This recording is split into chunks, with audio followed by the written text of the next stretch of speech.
Hello, Voices of Wrestling listener. Dave Ryan here. Have you ever wondered to yourself how many hidden gems are hidden away inside the last years of World Championship Wrestling? Have you ever asked yourself how many tenuous gags can be made about the name Mike Enos? And have you ever thought about what it sounds like for two Irishmen to interpret a very chaotic company through its B show? The answers to all this and more are just a click away. Check out Days of Thunder every second Thursday on the Voices of Wrestling podcast network.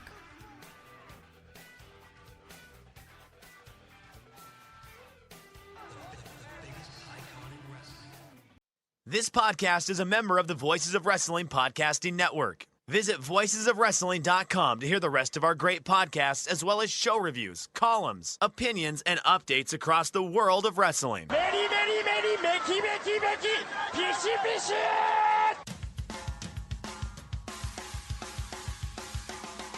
You are listening to the Flagship Podcast with your hosts, Joe Lanza. The fucking sun sucks. I don't know what you people see in the sun. I don't know how you people do the sun. It's just the dirt worst. I want nothing to do with it.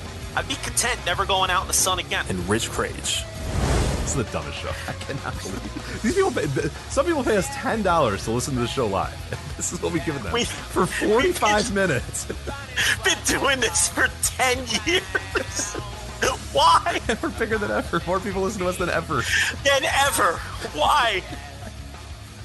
And we are live on the Flagship Podcast. I am Rich. He is Joe. Joe, what's happening? How are you? How are you? I'm doing well. Doing well. I love how the intro there was a clip of us talking about wasting 45 minutes of people's time. And last week, depending on where you landed on last week's is this Olympic sports, are these athletes or not segment, that was a classic Flagship bit where we do an hour or so of some off topic. And we either get one of two things sent to us. We either get, guys, that was the best thing you've ever done, I loved it, or guys, that fucking sucks, just gets to the goddamn wrestling.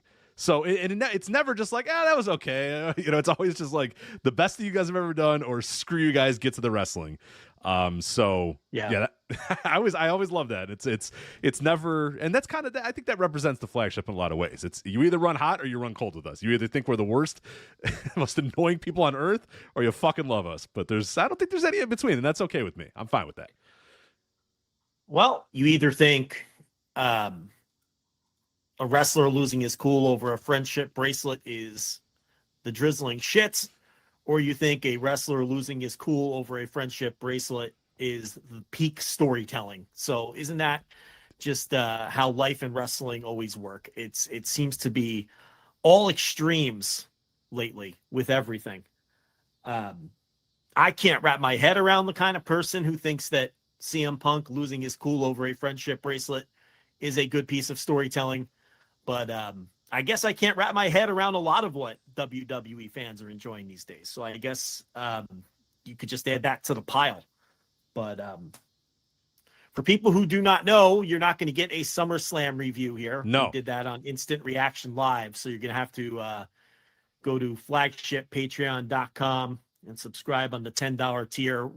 We had to do at least 2 hours. 2 on hours. that show, Yeah. right? A little over 2 hours, I believe, on SummerSlam. You can get a taste on YouTube. You get a little taste of some of the discussions we had on that show for free over on YouTube. But yeah, the entire 2 hour review of the SummerSlam is on the Patreon. I don't know if there's ever been a period where we've had more content behind the paywall than we do right now. So it's actually a great time to get on that $10 tier, not just for the SummerSlam review, but G1 reviews every day. You're writing a ton of stuff pretty much every day. You got the Dynamite review up there today. So all kinds of value up behind the paywall right now. New AEW series as well, to change the world, going through the early AEW pay-per-views. I'm doing that right now. Just Fyter Fest 2019 just got put up. That was Joey Janela versus Jon Moxley, as well as a wild card match, which was Cody versus Darby Allin. So I do the main event, I review and recap that, and then I take the whole undercard and put it into a randomizer, and whatever match gets spit out is our wild card match. We've been pretty good, 2 for 2. The first one we did Double or Nothing, and that was Cody versus Dustin, which obviously was a match that if I had to choose what a match would be in a wild card match, that's exactly the match that I would choose. That's the one I wanted to talk about, so I was very glad that happened. And the Fyter Fest one was really great too, because that was Cody versus Darby, which ended with the chair shot. Remember the discourse around the chair shot, the Sean Spears chair shot at the end of that? We should have known then. We should have known after Sean Spears hit Cody with the chair that the discourse that lasted for seemingly weeks afterwards would be tell our fortune of what AEW would be like, where every little fucking thing just got nitpicked and discoursed to the absolute degree. I mean, I think you mentioned that even before they launched, when they did that introductory press conference. You were like, this is a company that's just going to get nitpicked and analyzed like no other company has ever been. And Joe, 5 years later, I can confirm that was indeed correct, that it has still been nitpicked and done to death. But what's actually fun about that Change the World series, believe it or not, is that we are now reaching a point of quote unquote, nostalgia podcasts where I can just play clips of old flagships. So what we're doing there with that series is I'm reviewing and recapping and giving my thoughts about these matches, now here in 2024, but then replaying what we said when we did our initial reviews of those matches and see how, our thoughts have changed, our opinions have changed, or hey, maybe it stays exactly the same. So it's been kind of fun to explore, and we're going to keep doing that as we keep going on in that series of, hey, here's what I think of this match now today, and here's what I thought, 5 years ago back in 2019. It's interesting that a lot of the pushback that we've gotten for our, teardown of the Punk, Drew McIntyre, Seth Rollins mess with the friendship bracelet is, the pushback that you get a lot these days from people who are really into WWE. And it's that, it's storytelling, Rich. And you either appreciate storytelling or you don't. And it's just kind of frustrating because I think WWE has successfully, by the way, taught their current audience and really an entire generation of wrestling fans that, not only that storytelling is the most important thing, and really in wrestling, you have to have storytelling. Nobody disagrees with that. But more than that, they've taught their audience that there's really just one way to tell stories. And that's with these over-the-top, cartoonish, melodramatic, slam you over the head with it, non-subtle, however you want to describe them, type stories that they tell, that we saw littered all over the SummerSlam card. And it's almost like fans who were brought up on that one specific kind of storytelling in wrestling, they can't wrap their heads around why people like us think it stinks. And how, because I don't think they understand that there's, so many other ways to tell stories in wrestling, without even, you just look at peak All Japan and the great stories that promotion told that would get crowds just every bit as hot as you see some of these WWE crowds today for the stories they were telling. And they did it basically without any promos. No, yeah, very little. Yeah. The entire journey of Kawada was told in the ring. You know what I mean? But for the most part, in the ring, told in the ring. All those stories and all those guys who had to eventually earn those scalps against the guys they couldn't beat, or, we don't have time to sit here and do, an All Japan history podcast in 3 hours, but, and forget just promos, just not with all of these over the top stuff. Could you imagine Kawada stopping in a match because Misawa stole his friendship bracelet? I mean, it's Kobashi standing over him. You'll never beat me. You'll never do it. You'll never beat me. And then Kawada just, about to do a move, and then he's overcome with emotion, realizing, oh no, maybe I can't do it. It's just like, and then like you said, you're joking, but the thought of it is completely preposterous. His bracelet. Yeah, Misawa coming to the ring wearing or he stole Kawada's flag. One of the black and yellow flags, and it's, no, give me my flag back. I need it.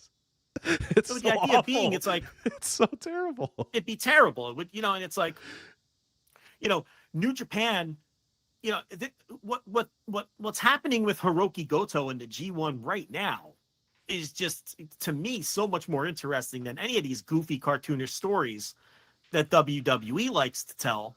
And it's simply a guy who's 45 years old making a late run in a G1, and it'll probably be his last chance to win one and chase the title.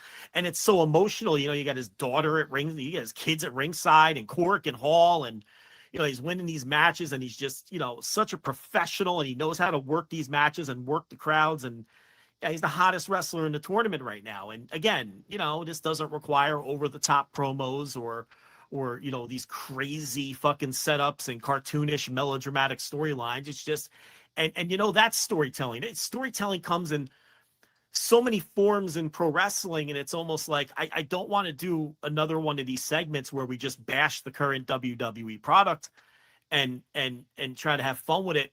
But it's almost like these fans who constantly rail on this idea of storytelling and how WWE is the only place that tells stories, they're just so ignorant, and it's almost sad that they don't know that there's so many other ways to tell stories in pro wrestling, and many of them are far more interesting than this bang you over the head, cartoon storytelling that WWE does. Yeah, which is really reductive and simplified. And I was going to say, it's worth having that discussion right now, because we saw SummerSlam, which, again, we recapped and reviewed for 2 hours and had some of these discussions that night of. And that's before we knew what kind of other people were going to think about this show, what other reactions were to the show. This was just our instant reaction, what we thought of the show after it was over.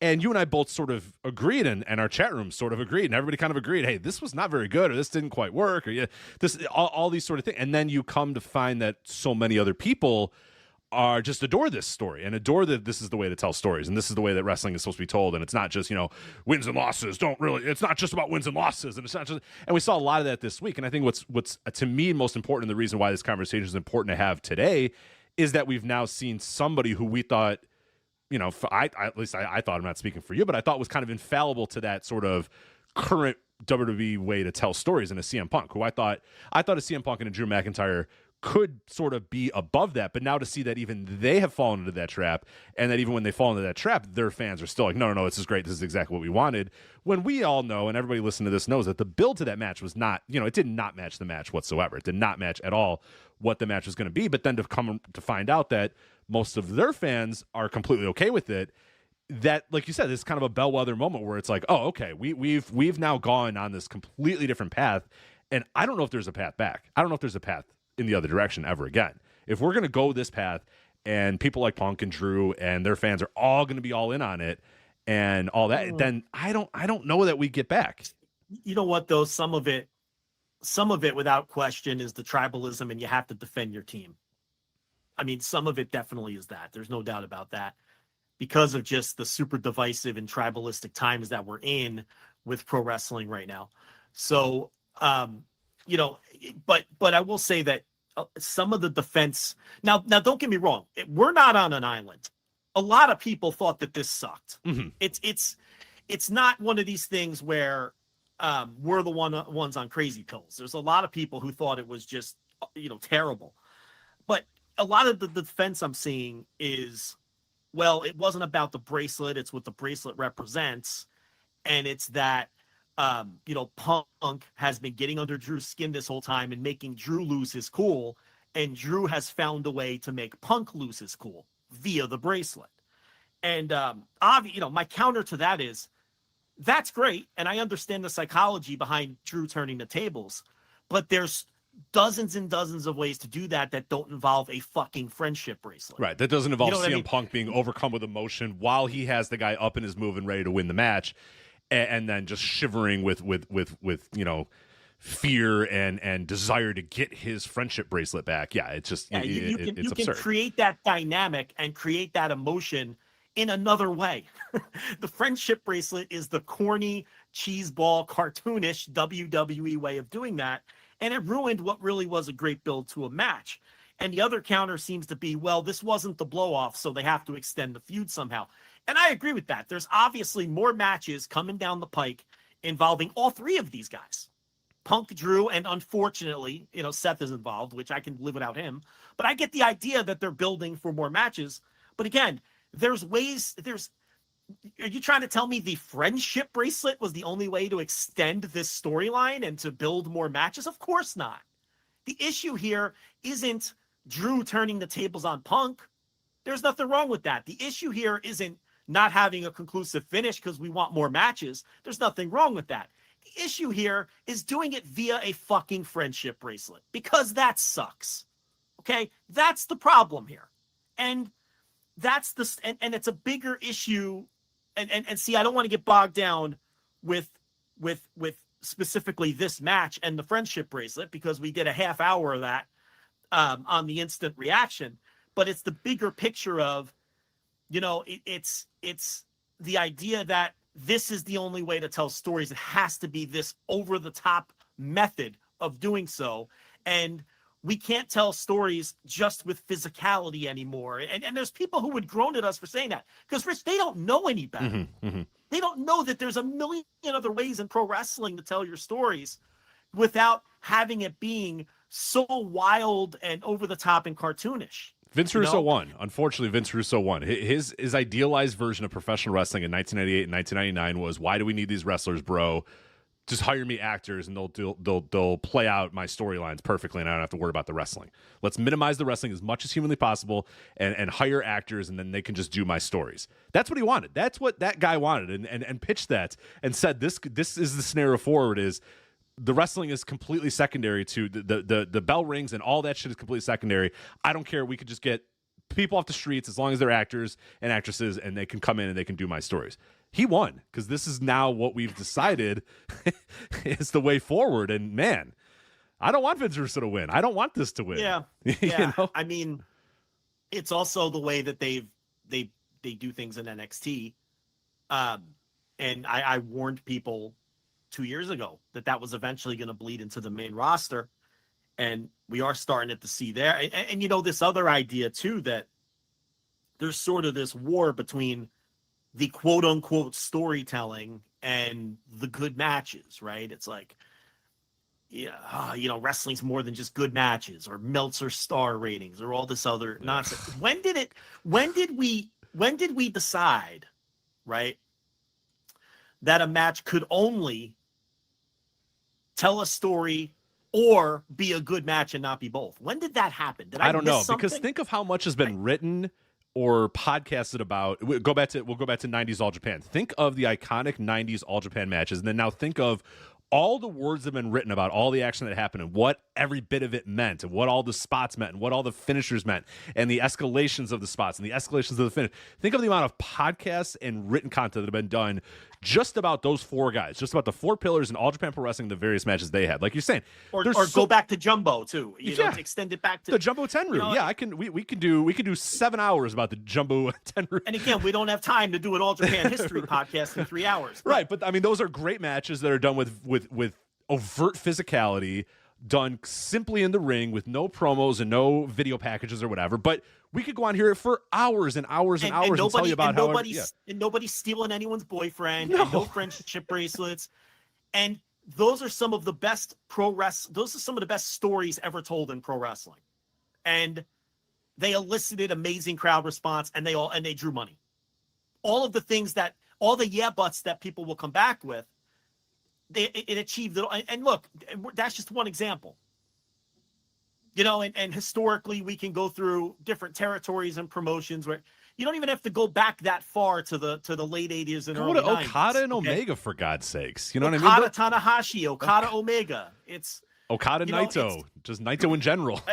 Yes, Naito's entire arc, and it's like, it's and that's more recent and maybe more relatable to some people. Or, you could just go back to, we're talking about CM Punk. Just go back to CM Punk's feud with MJF, which was heavy on. It could have been any heavier or thicker on story, and both guys psychologically trying to get into the other guy's head, and and how did that culminate in a fucking dog collar match? Right. I had somebody tell me. Not anybody getting mad over a friendship race. Right. I had someone say, "Oh, I really appreciate that these guys are, that Drew and CM Punk are, are clashing over the insecurities that both men hold or whatever." And that to me is and I said, you know what? One of my favorite stories that AEW ever told was MJF and CM Punk lobbing, jabs at one another about their insecurities. But then guess And they what? did How it it better. ended in a fucking bloody dog collar match where they both said, "All right, motherfucker, get in this goddamn ring. I'm gonna beat your fucking ass into a bloody pulp, and then I'm gonna walk out the winner." They still did the same stuff. They talked all about the insecurities. Max and CM Punk lobbed back and forth every single week. I was there live for one of those great promo battles between Punk and MJF, and it was all about the things like you're saying. Oh, it's a bigger story about the insecurities that CM Punk and Drew McIntyre have. Yeah, no fucking shit, man. That's what MJF and Punk was. But you know why I like that feud and I don't like SummerSlam is their feud ended, like you said, with two guys sweating and bleeding in a fucking dog collar match. One of my favorite matches I've ever Pro seen. Wrestling, yeah, and that drew money. It's not like that didn't draw money, and it's just I just don't. It has turned. It has turned. It, like you said, you have to choose one path. It's either good match or story, and there's no in between. I don't understand when it would cease being both. Right. And the Okada Tanahashi matches are considered some of the greatest matches ever. Okada and Omega, Okada and Naito, like you just mentioned, and it's with great stories, and it's but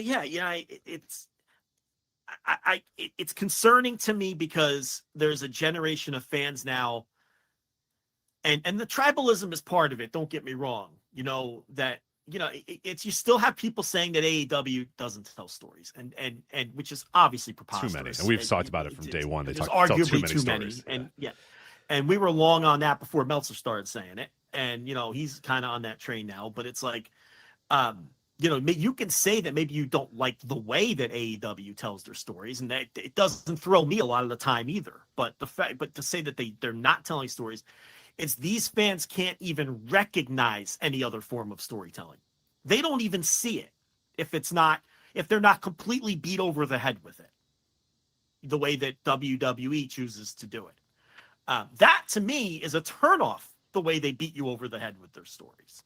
I'm watching that opener at SummerSlam with Rhea and Liv and Dom, which was predictable as fuck. Which is that sometimes that's okay. But to me, that was a giant cartoon. You know what I mean? It's like, then I watch these Hiroki Goto G1 matches, and I'm fucking enthralled.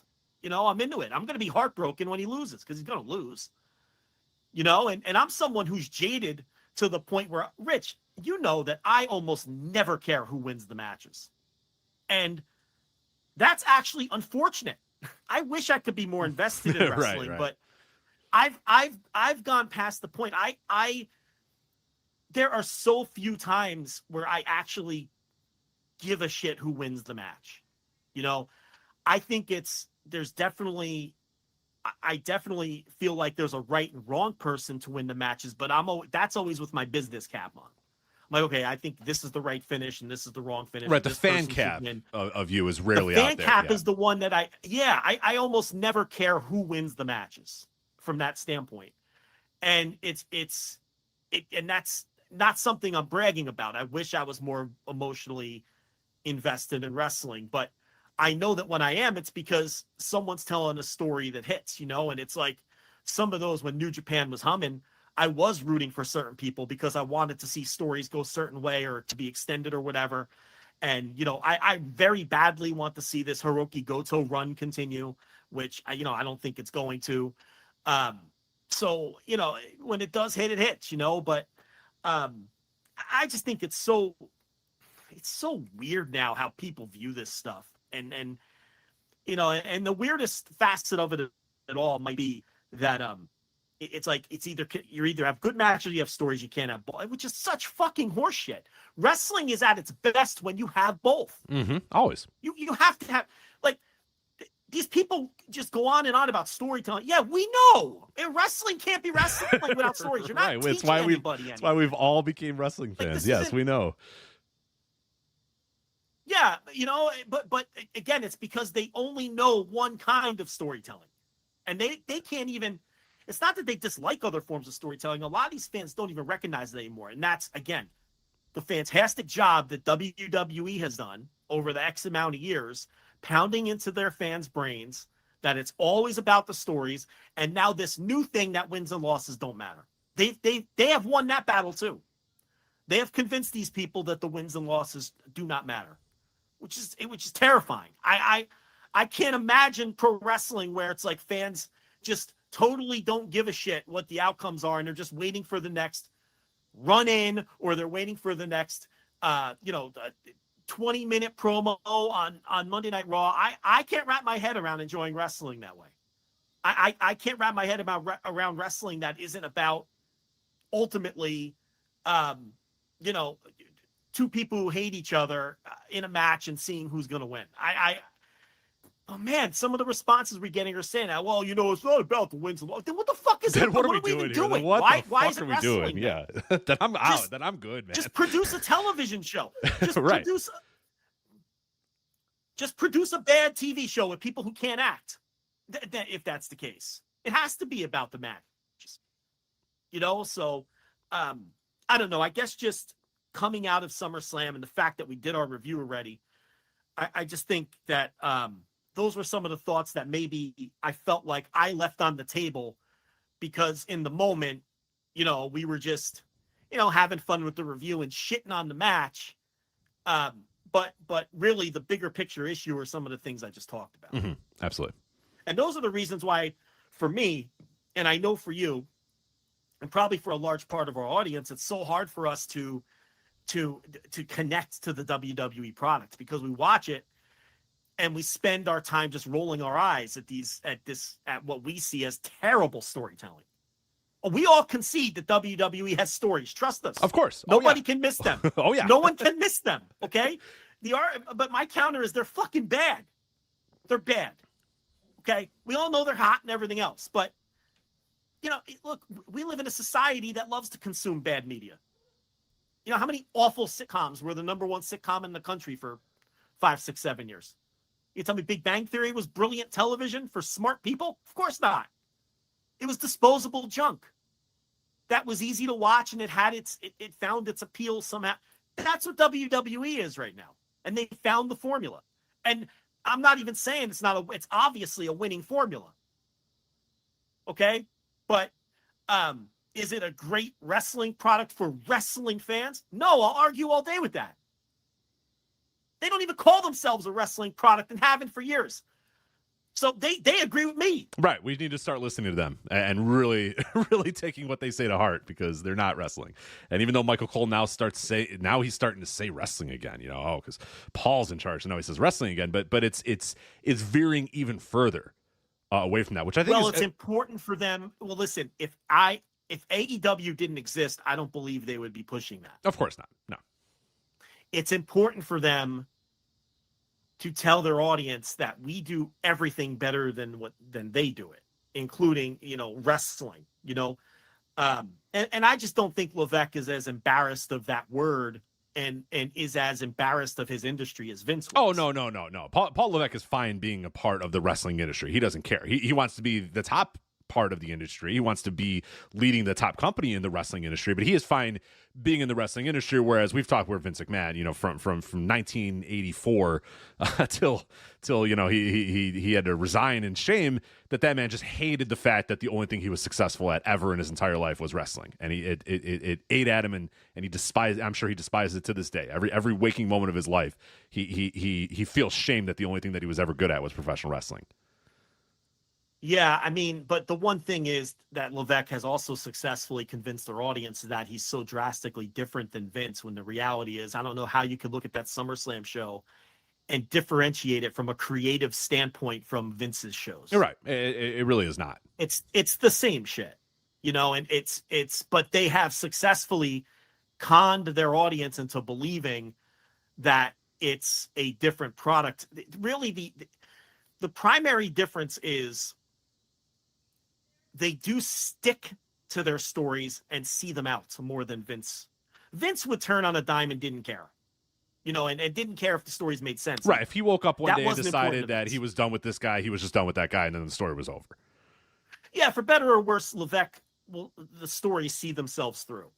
There's a clear start point and ABC storytelling, and it all makes sense, even if it's corny and kind of cartoonish. It does make sense.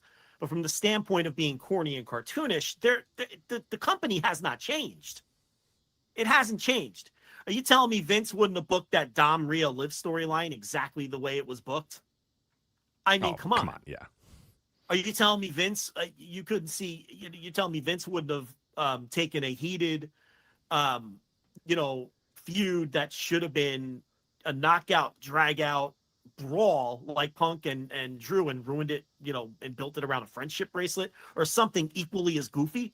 I mean, that's right up Vince's alley. All up and down that show and all up and down it, and in NXT, it's just a total fucking cartoon show. We know that. I mean, NXT is just, you know how I feel about NXT. I legitimately and honestly believe it's the worst pro wrestling television show to ever exist.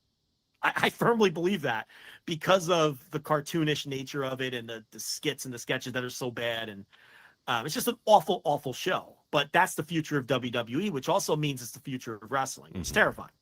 And that's why I get so bent out of shape when AEW, which is really our last hope for American wrestling, when they even sniff towards that direction of doing things like we saw all last year. That's why it bothers me so much. And that's maybe why I'm more angry about it and more outspoken about it than maybe it would warrant in a vacuum. You see what I'm saying? Because absolutely. Oh, I get it. Trust me, because this is our last bastion of hope that we have as lifelong professional wrestling fans. Where some people might come and go, and some people are like, I'm just enjoying AEW for what it is right now. And it's like, no, this is my fucking life. Unfortunately, I've decided this is my lot in life now. I started watching this dumb shit, 30 years ago, and now I'm kind of stuck with it, forever now. So I want the last bastion of hope for American professional wrestling to not fall into the trap that every other company that I had hope for prior to this, falls into. I had hope for TNA at one point. Of course, we all did. Anybody who, there's always this narrative out there that, people just hated TNA from day one. No, we didn't hate TNA from day one. And a lot of people really, really wanted TNA to be more than it was. And then very quickly we realized, okay, we know what it is now. And a lot of people kind of lost hope. There was that one moment. We had a whole series on voicesofwrestling.com a couple of years ago about everybody writing what their moment was with TNA, where it was like, oh, all right, fine, shit. Mine was Monty Brown. I thought Monty Brown was going to win the title. I thought they were going to push him, and then he just became like a Jeff Jarrett lackey, and I was like, oh, all right, fine. And it was different for everybody. Everybody had a different point, but we all reached a point where TNA where it was like, oh, okay, all right, I think we get it. I think we understand it, what it's going to be. And really, they kind of showed their hand with the first show they ever did when, you have literal dicks or whatever, the Johnsons and a midget match at that time. So there was a lot of stuff there, but I think a lot of us did have hope for TNA, and then it petered out. And then it really felt like there was nothing else until now AEW was coming. It's like, okay, here we go. This is another chance to do it. So that's why, we're a little, for us that are in it and have been watching this thing for decades upon decades upon decades and are probably not going anywhere. I mean, that's our last bastion of hope for American pro wrestling. So we're a little more sensitive to what's going on. And it's the perfect storm. It's a billionaire with pockets, with basically what comes out to infinite pockets, who understands the pro wrestling business and respects worldwide and historical pro wrestling. So if AEW can't give us something that's the complete opposite, the complete dichotomy of what WWE is, then there's no other. It's the last chance. So that's why I'm more sensitive than when they even give us, than when they even are 20% of what WWE. I can't stand it, and I do also truly believe that there is a place in the market for wrestling that isn't the way WWE presents it. There's a place in the market for that, that can be successful and make money. And you can let the fools compare the two, because really it's irrelevant. If AEW or any promotion for that matter can be successful and make money and carve out a piece of the market share and be sustainable, it really doesn't matter how close they are to WWE or who's number 2 and who's number 3 or whether they're beating WWE or not. It's irrelevant. That's just scoreboard watching for some sort of bragging rights, which again are not tangible things that mean anything. Right? So many people want to compare the two companies from that standpoint. And it's natural to do so, and it's fun to do so when they're close. But the reality is it doesn't mean anything. It means absolutely nothing. You can be successful and sustainable and make money and produce a good product and have a fraction of the market share WWE has, and that's fine. And we'll see if they get their new TV deal. That's going to be the case for AEW. But anyway, we're drifting way off course. It's just, those were just some thoughts I had coming out of the SummerSlam review that we kind of didn't really get to touch on. One other thing was, and this was something I was thinking about too that I don't remember mentioning. But do you think, we talked about Cody's long entrance, with the dog and coming out of the trailer and running into Arn Anderson, and then the camera followed him for walking through the bowels of the Cleveland Browns stadium. Do you think he got that super long and focused entrance because he even recognizes that he's kind of a side character in the Bloodline story at this point?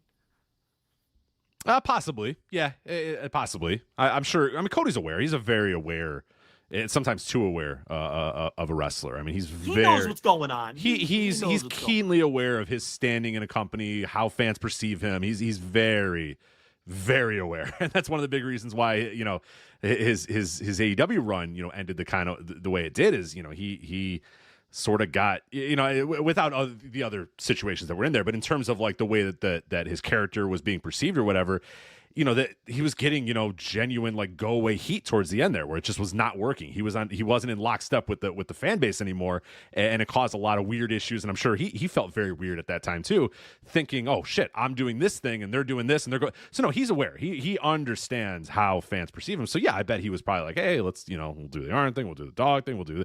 I'm sure. I mean, also I think it's an entrance company. It's a make a record myself reacting to somebody making their entrance kind of company. Everyone's got their phones out recording themselves reacting to Cody's. That's what it is. It's so weird. It's so fucking that's the weird. company though. I mean, and they've for better for worse, they've tapped into what that generation likes to do, which is for some fucking reason film themselves reacting to things or filming things happening and sharing videos of things happening. So that's and they've tapped into that and understand that once the bell rings, we've talked about this for months and months and months and months, that really in most modern WWE matches, particularly in these pay-per-views, once that bell rings, everybody sits down quiet. They're not hot for the bell to bell. They just aren't. No. They don't care. But then when Roman Reigns' music hits, they're jumping up and down. And it's like the stadium's literally shaking. But once they get what else has WWE pounded to their fans? Moments. Exactly. So the moment is somebody coming out. The moment is an entrance. The moment is Cody walking through the Cleveland Browns Stadium. The moment is that. The moment is not, okay, Cody and Solo have, are going through, the progressions of a heel versus babyface match. That doesn't, they don't care. They don't give a shit. So it gets really, really quiet. So I think they were trying to, stretch things out as much as humanly possible. So I think it's twofold. I do think Cody is probably aware of it, and I think also they're aware that the thing that's over most in their company is moments and entrances. So yeah, why not? Why rush the match? Why rush a match that they know that no one's going to care about? Because nobody on earth believes that Solo Sikoa was going to do anything in that match, and nobody on earth believed that the match was going to come to any sort of conclusion until 5 or 6 or 7 different people ran out. So why? And Roman. And Roman so minimize the match, accentuate all the positives of the moments and the entrance or whatever, and then know that once they get in the ring, you guys have X amount of time, no one's going to give a shit, and then we'll start hitting the buttons, and then everyone's going to start reacting again. It's a winning formula that has kind of tapped into the culture, right? And obviously, wrestling has always been cyclical, and it always will be cyclical, and I think eventually there's going to be a new culture. There's going to be new people of the age group that this is hitting with that are going to replace the current group. The current group is going to move on and find new interest or these things are inevitable and always happen. And that's how the life cycle of pro wrestling has always gone. It's interesting that, do you think these things can circle back? Will we get back to telling stories with the physicality? Will we get back? I guess it's impossible to know that because if we knew, every promoter would be, billionaires if they could predict the future in that way. But the bottom line is they are tapping into something right now that's obviously working for the culture and it's successful. But what it is it's producing god awful, terrible pro wrestling. I mean, it's awful. You know, and I say that, and people might be saying, well, then what? Because what they're doing isn't really, I hate to say it this way, but it's not pro wrestling. They even tell us it's not pro wrestling, you know, and they've been telling us it isn't pro wrestling. It's I don't know what the fuck it is. It's some form of hybrid entertainment loosely based on pro wrestling that happens to be working right now, you know? I don't know. I just think it fucking sucks. And I'm just going to keep coming on here and saying it sucks. But I think that you can do that. I think that's why our show works, because people want to know what we think, but we also, no matter what we think about anything, we give you whether it's working or not as well. We're always fair from that standpoint. You know, if we like something and it isn't working and business is in the shitter, we tell you. If we don't like something but business is working, we tell you. If those things are in alignment, you know, we tell you. I don't know how many times we've come on here and talked about an angle or a match that we didn't like, but then we're like, but it connected with the crowd, or, you know, whatever the case may be, or, you know, we liked this, but, you know, the crowd didn't care, or the show didn't make any money. But man, I don't know. You know, now SummerSlam, is it an overwhelming hit with their fan base the way some of these other shows have been? I don't know if that's true. It seems to be a divisive show to some extent, even among their own fans. Although, you know, obviously Raw did a great number considering it was going against the Olympics. So people were definitely into the follow-ups of everything that went on. It's just so hard to get a finger sometimes on what people really think of that company. It's a 7.02 on Cage Match right now, which is it's an okay score, but the main event's a 5.37. So I don't know. I mean, that doesn't represent the hardest core of their fan base. The people who all had their heads turned waiting for Roman, who then, you know, blew the non-existent roof off the building when he came out. You know, they'd all say it was a 10 out of 10 show, I'm sure. But I don't know. What's your feeling on what? Do you think their fan base thinks this was an incredible show? Do you think their fan base thinks this was? I think they do. I really do. I don't know. I think, you know, looking at what represents kind of their fan base, I don't think that's really our bubble, but, you know, judging by the fact that our Punk-Drew video did sort of make its way across the the world, and I got some Reddit people that commented on it, and I, you know, kind of jumping around through Reddit for a little bit, it does seem like that group seemed to think that it was a fantastic show and some of his best work or whatever. But you're in this weird thing where, like, I don't know, you know, social media is so weird that trying to go there and trying to figure out what a quote unquote consensus is just not, it's not the way to be done. It just can't, because you're going to naturally be put in a bubble, or you're going to get things that work for an algorithm or whatever. It's not what we think it is. Everybody thinks that they're getting an overall sense and a big picture sense of what's happening because they're on social media, and you're not. You're really getting a very, very, very, very small sliver of people. So it's really hard to say. But, you know, judging by going to the different places and bouncing around a few different spots, it did seem like most people really, really did like SummerSlam. And that is, to me, was kind of strange, because I figured when we were doing our Instant Reaction Live, okay, everyone's going to kind of hopefully see that this was kind of a charade of a show, and that you should be a little upset that the show was what it was. But yeah, you know, I don't think they were, and probably because it's how you end a show more than anything. And they ended with Roman Reigns, which everybody wanted. Now he's going to be, you know, the biggest babyface, you know, in the territory, for lack of a better term, after so many years of trying like hell to get Roman Reigns to be the best babyface and the big babyface. Now they finally got there, and they're finally there. So I think the consensus is going to be that it was a fantastic show based off that. And I don't know, it seemed like from everywhere I was going, I was trying to get as much out of our bubble as possible, and it did seem like universally, yeah, people seem to like it. But I don't know if they like. Do they hate anything? Do they hate anything from that company right now? I mean, they got, and that's good. You want to be in that position. We talk about this all the time. There was a point where AEW in 2021, everything that AEW did, everybody that liked AEW loved it, and everybody said, "Oh, they can do anything, and the fans are going to love it." Yeah, that's fucking good. You want that. That's really, really good to have your fans like everything that you do. That's what you want. That's the goal, and that's where WWE is at now. Yeah. Well, let's pivot to that. You know, now that Roman's a babyface, and I know he'll be wrapped up in this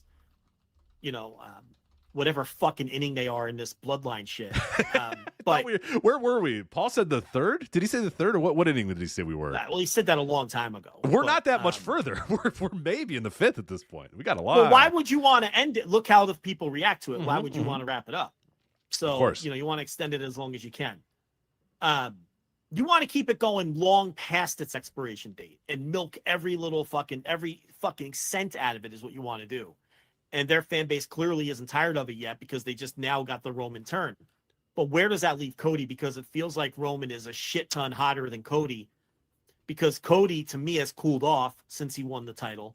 And Roman is now going to be hotter than ever because now he's a babyface, and it's not just okay to cheer him. It's encouraged that now you're supposed to cheer the guy.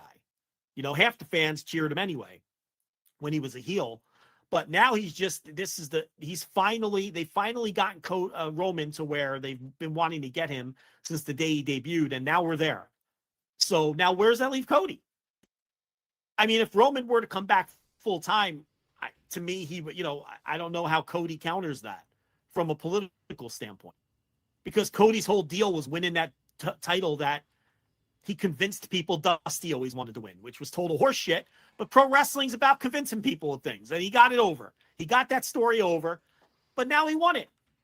Where does Cody go from here? I mean, Roman's the hotter one, right? So, I mean, I don't know. We talked about this on the show. I don't even know who Cody defends the title against next. It's fascinating. It is really fascinating because he is in a very weird spot where we went through the list of SmackDown roster members and really couldn't find anybody. And that is one thing that I will say, that among the WWE hardcores, I think everybody agrees. It's kind of like, yeah, this Cody thing is just kind of, it's fine. You know what I mean? We got he got his WrestleMania moment or whatever, but it does kind of feel like we might be reaching a point where the fans are just not going to care about Cody that much more, because now they have their guy. Like you said, they have their top babyface. They don't need the bloodline stuff doesn't need the title. No, it doesn't need it. So the title is going to feel either like a secondary thing that doesn't really matter, and Cody's going to feel like the second biggest babyface in that company too. I mean, he already did at SummerSlam. That's what that whole thing was. So that fascinates me a little bit. I guess you need The Rock. If The Rock comes back, then that maybe helps a little bit. But listen, how many matches does The Rock have left? 1 or 2? Yeah, probably. The match is with Roman, not Cody. Mm-hmm. Yeah. The money match for Rock is Roman. And how much longer can you put that off? I'm not saying that Cody and The Rock couldn't put together a huge program. Of course they could. But the match is Rock and Roman. That was the Roman train is back, folks. Like the thing that we used to talk about all the time, where everyone's got to get the fuck out of the way because the Roman train is coming through. That's what they booked for the last 8-9 years of this company, was the Roman train's coming through, so everybody get out of the way. That's the same fucking thing. So if you think The Rock is going to come back and they're going to not put The Rock with Roman, that's what they're going to do. Even if Rock and Cody was hot. Rock wanted to wrestle Roman this year. Right. Rock and Cody became the hot thing. We talked about it. For how many segments did we have where we said, oh my God, they got to do Rock and Cody. Rock and Cody's the hot thing or whatever. That might still be the hot thing, but don't think that they don't want it to be Rock versus Roman. That's what but they then once want. all of it played out, right. But then once WrestleMania played out, all the subtle hints they dropped were Rock and Roman. Yes. Okay, so I really feel like Dwayne wants to go back to that. And if Roman is a hot babyface and The Rock is still a heel, that's the match. So, and I'm sure The Rock is going to do WrestleMania again. So, I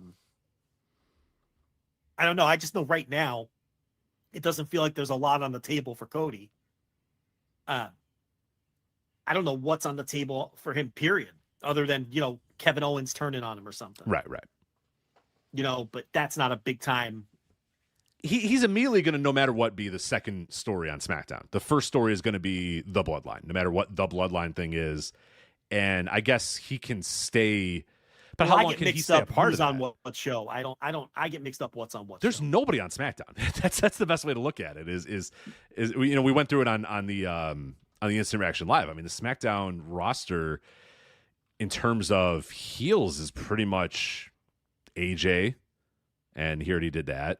Then we talked about a lot of placeholder ones. We talked about like Andrade. You could do an Andrade, placeholder thing. You could do a, like you said, Kevin Owens turning on him. Logan Paul. If you want to do Cody versus Logan Paul, I suppose you can do that. That might even be the direction they go because Paul now dropped the U.S. title, so maybe they go to Logan. Paul losing up.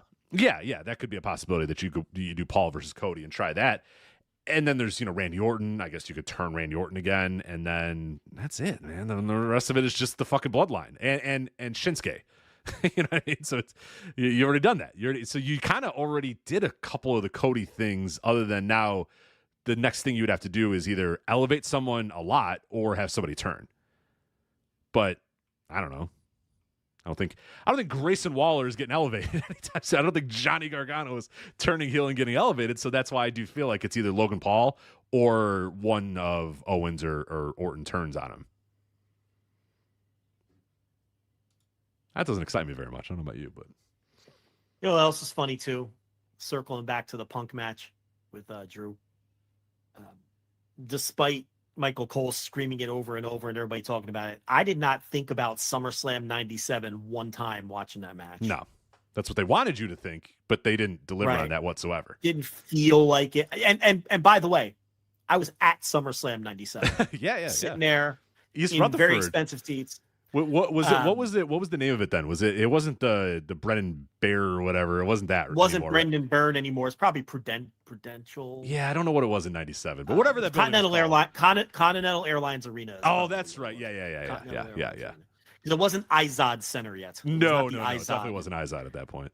I think it was the Continental Airlines Arena. But I was at that show, but here's the thing too.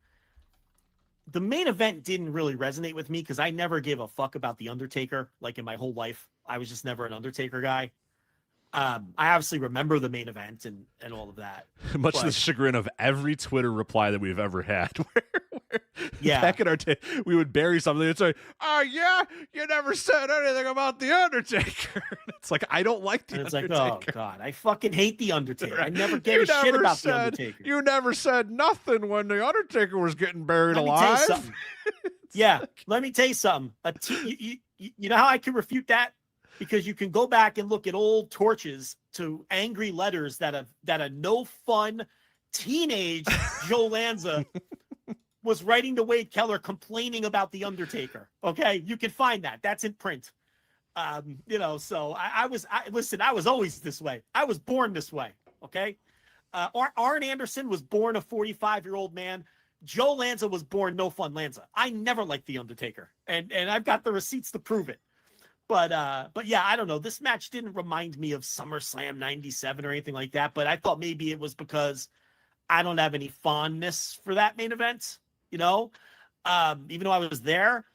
But did you get shades of SummerSlam 97? No, other than Punk showing up in Bret Hart colors, they did, because no, I guess you had, Shawn Michaels had a garish outfit at that time too. It was, it was in his short shorts and his cutoffs or whatever. So they got the gear to make it look like it was SummerSlam 97, but they didn't touch the tension. That match had a ton of tension in it too, because everybody knew at that point that the Bret and Shawn thing was coming even in kayfabe, it was boiling up. And then even if you knew the backstage stuff, if you were a Torch subscriber or Observer subscriber, that a couple months ago these guys were tearing each other's hair out, and Shawn Michaels said, "Fuck this shit, I'm going to my friends with WCW, I'm quitting, I'm out of here." And they basically said, "No, you got to stay here, you can't go."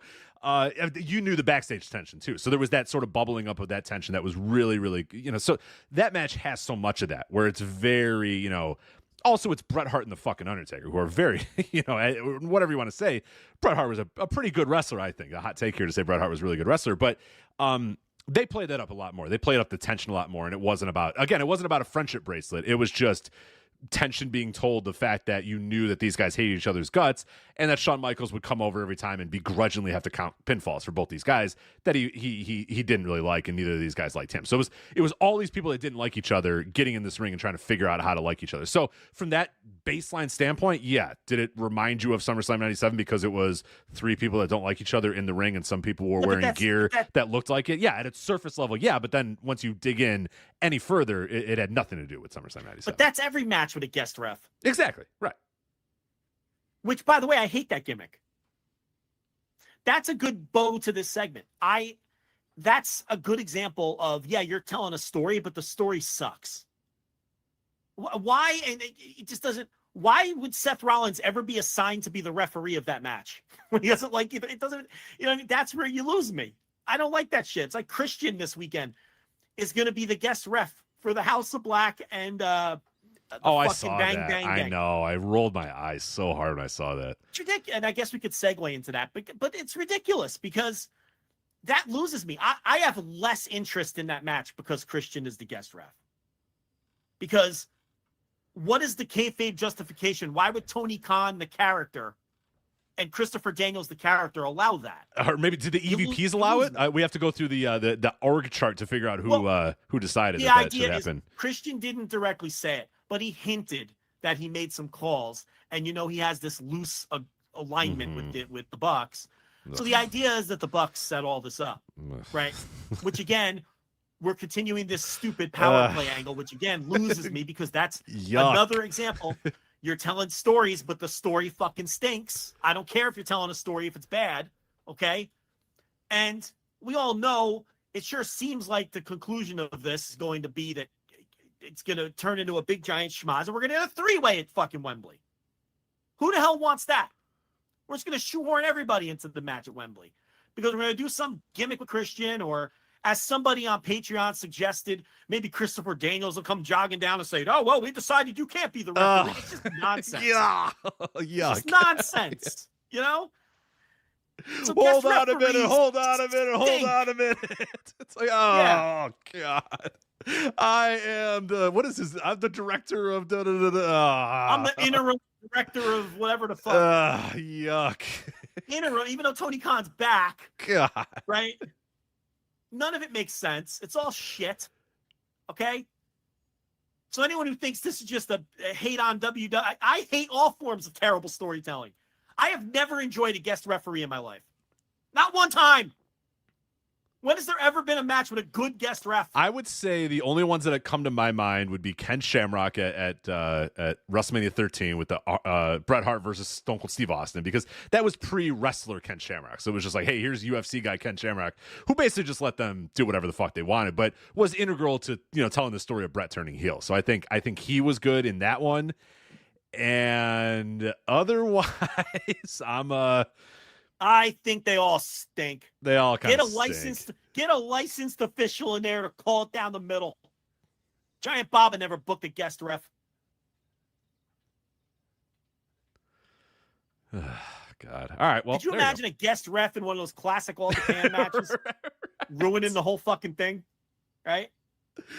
Yeah, Kobashi hitting a burning hammer, and then when the guest referee has to stare with his arms crossed or whatever, and Kobashi has to say, finish the count. Count now. You know what I mean? Yeah. And the guy has to go, 1, 2. Kobashi's counted.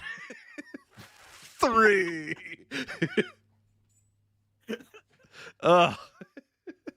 Terrible. Stupid.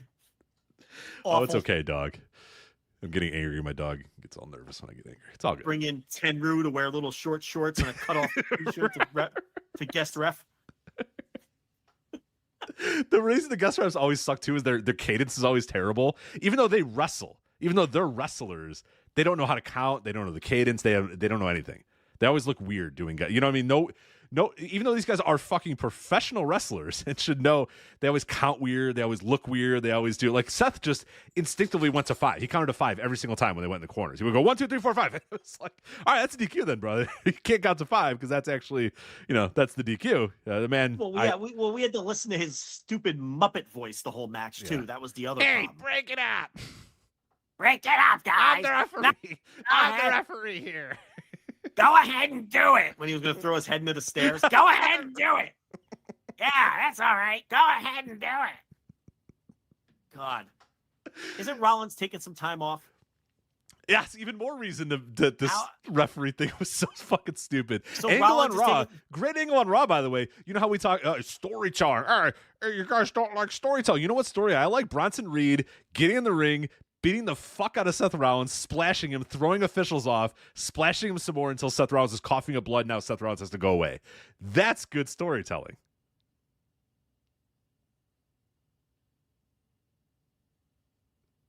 You know, that I'll take that. But yeah, Seth is taking time away. I don't know where he's going or what he's doing, but I guess he's hurt or something. I don't know, which makes the guest referee thing that much more. Seth's taking some time off. I hope he never comes back. keep going. Take as much time as you need, sir. Take as much Just time go away as and never you come need. back. Take your little Muppet voice and hit the bricks. And yeah, just please do us all a favor. Never come back. He's got millions of dollars. He doesn't need to come back.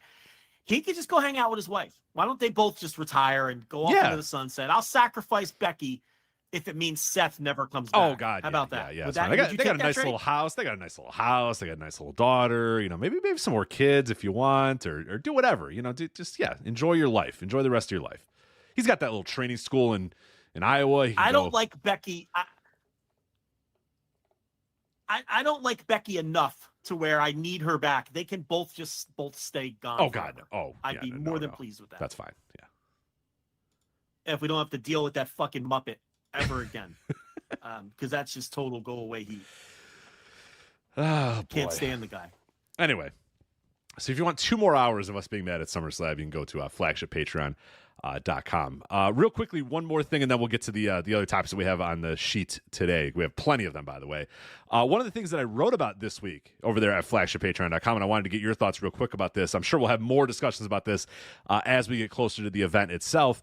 I decided it was time to start talking about Ohio Valley Wrestling's Fight Night. And Joe, if you do not know about this story, or if the listeners don't know about this story, OVW, which is obviously a longtime company, and I think most people know that used to be WWE's developmental company.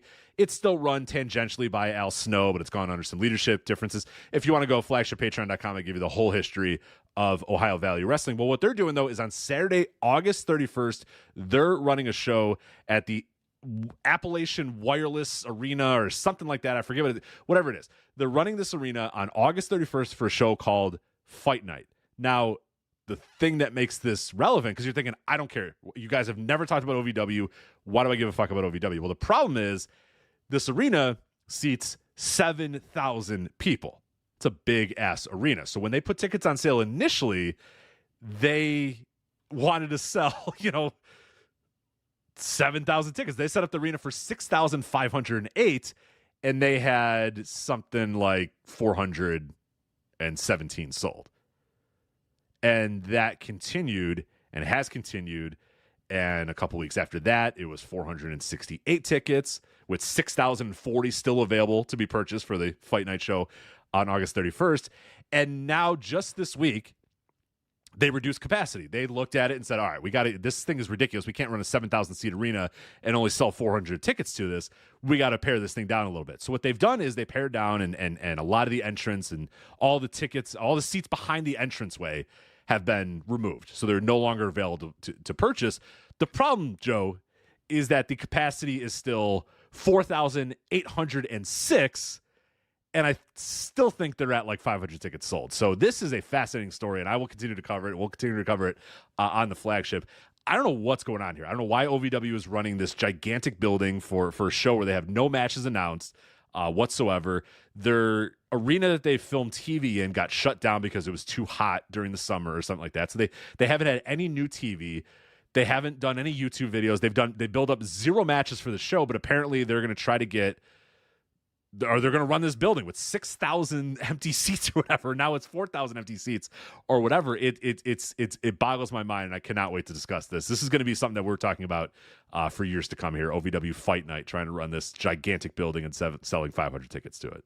Well, maybe they got a deal on the building. Maybe they got some on the building. But still, why are you running? Because you're not going to put anybody in it. So it's still kind of preposterous. Maybe they thought the building would be a draw, like Wembley is a draw for AEW, kind of like that same line of thinking. I guess like the Appalachian Wireless Arena in Pikeville, Kentucky. I don't know if that quite has maybe their mindset was locals might say, oh, there must be a huge wrestling event in town. Mm-hmm. Now, look, clearly it didn't work, but I'm saying maybe that was the mindset. Right. I don't know. Or maybe they got a deal on it. The thing is, even if they got a deal on the building, Okay, let's just work off of that premise.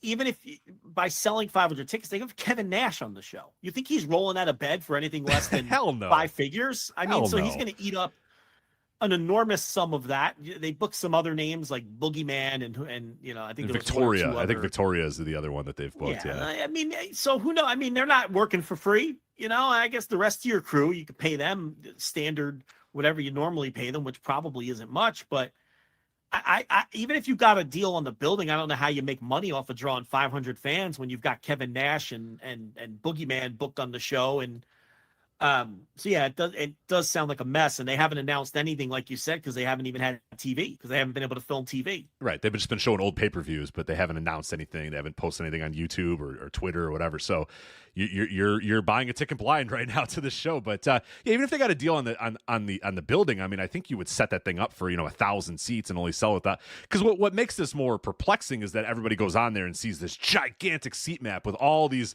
open seats or whatever, which they've sold 500 tickets or whatever. That's a good. I mean, I wrote that in the piece. Well, then it doesn't feel like a hot ticket if exactly people.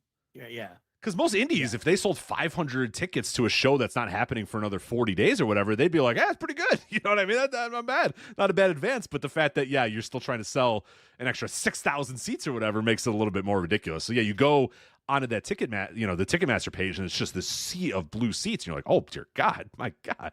This is ridiculous. I mean, just whole full sections that are just available to purchase. So it's a very... it's very strange. I've seen some people have a conspiracy theory that because they were the subject of that Netflix series, Wrestlers, and I never. Did you ever watch that? I never watched it. No, couldn't care less. I wasn't interested in Al Snow telling me about the struggles of running OVW. So some people theorize that maybe it's like a part of that to show like B-roll of a bunch of empty seats or whatever to talk about the struggles, but I feel like there's easier ways to accomplish that than or I think a more plausible theory is maybe they thought they were hot because of the show. Yeah, right.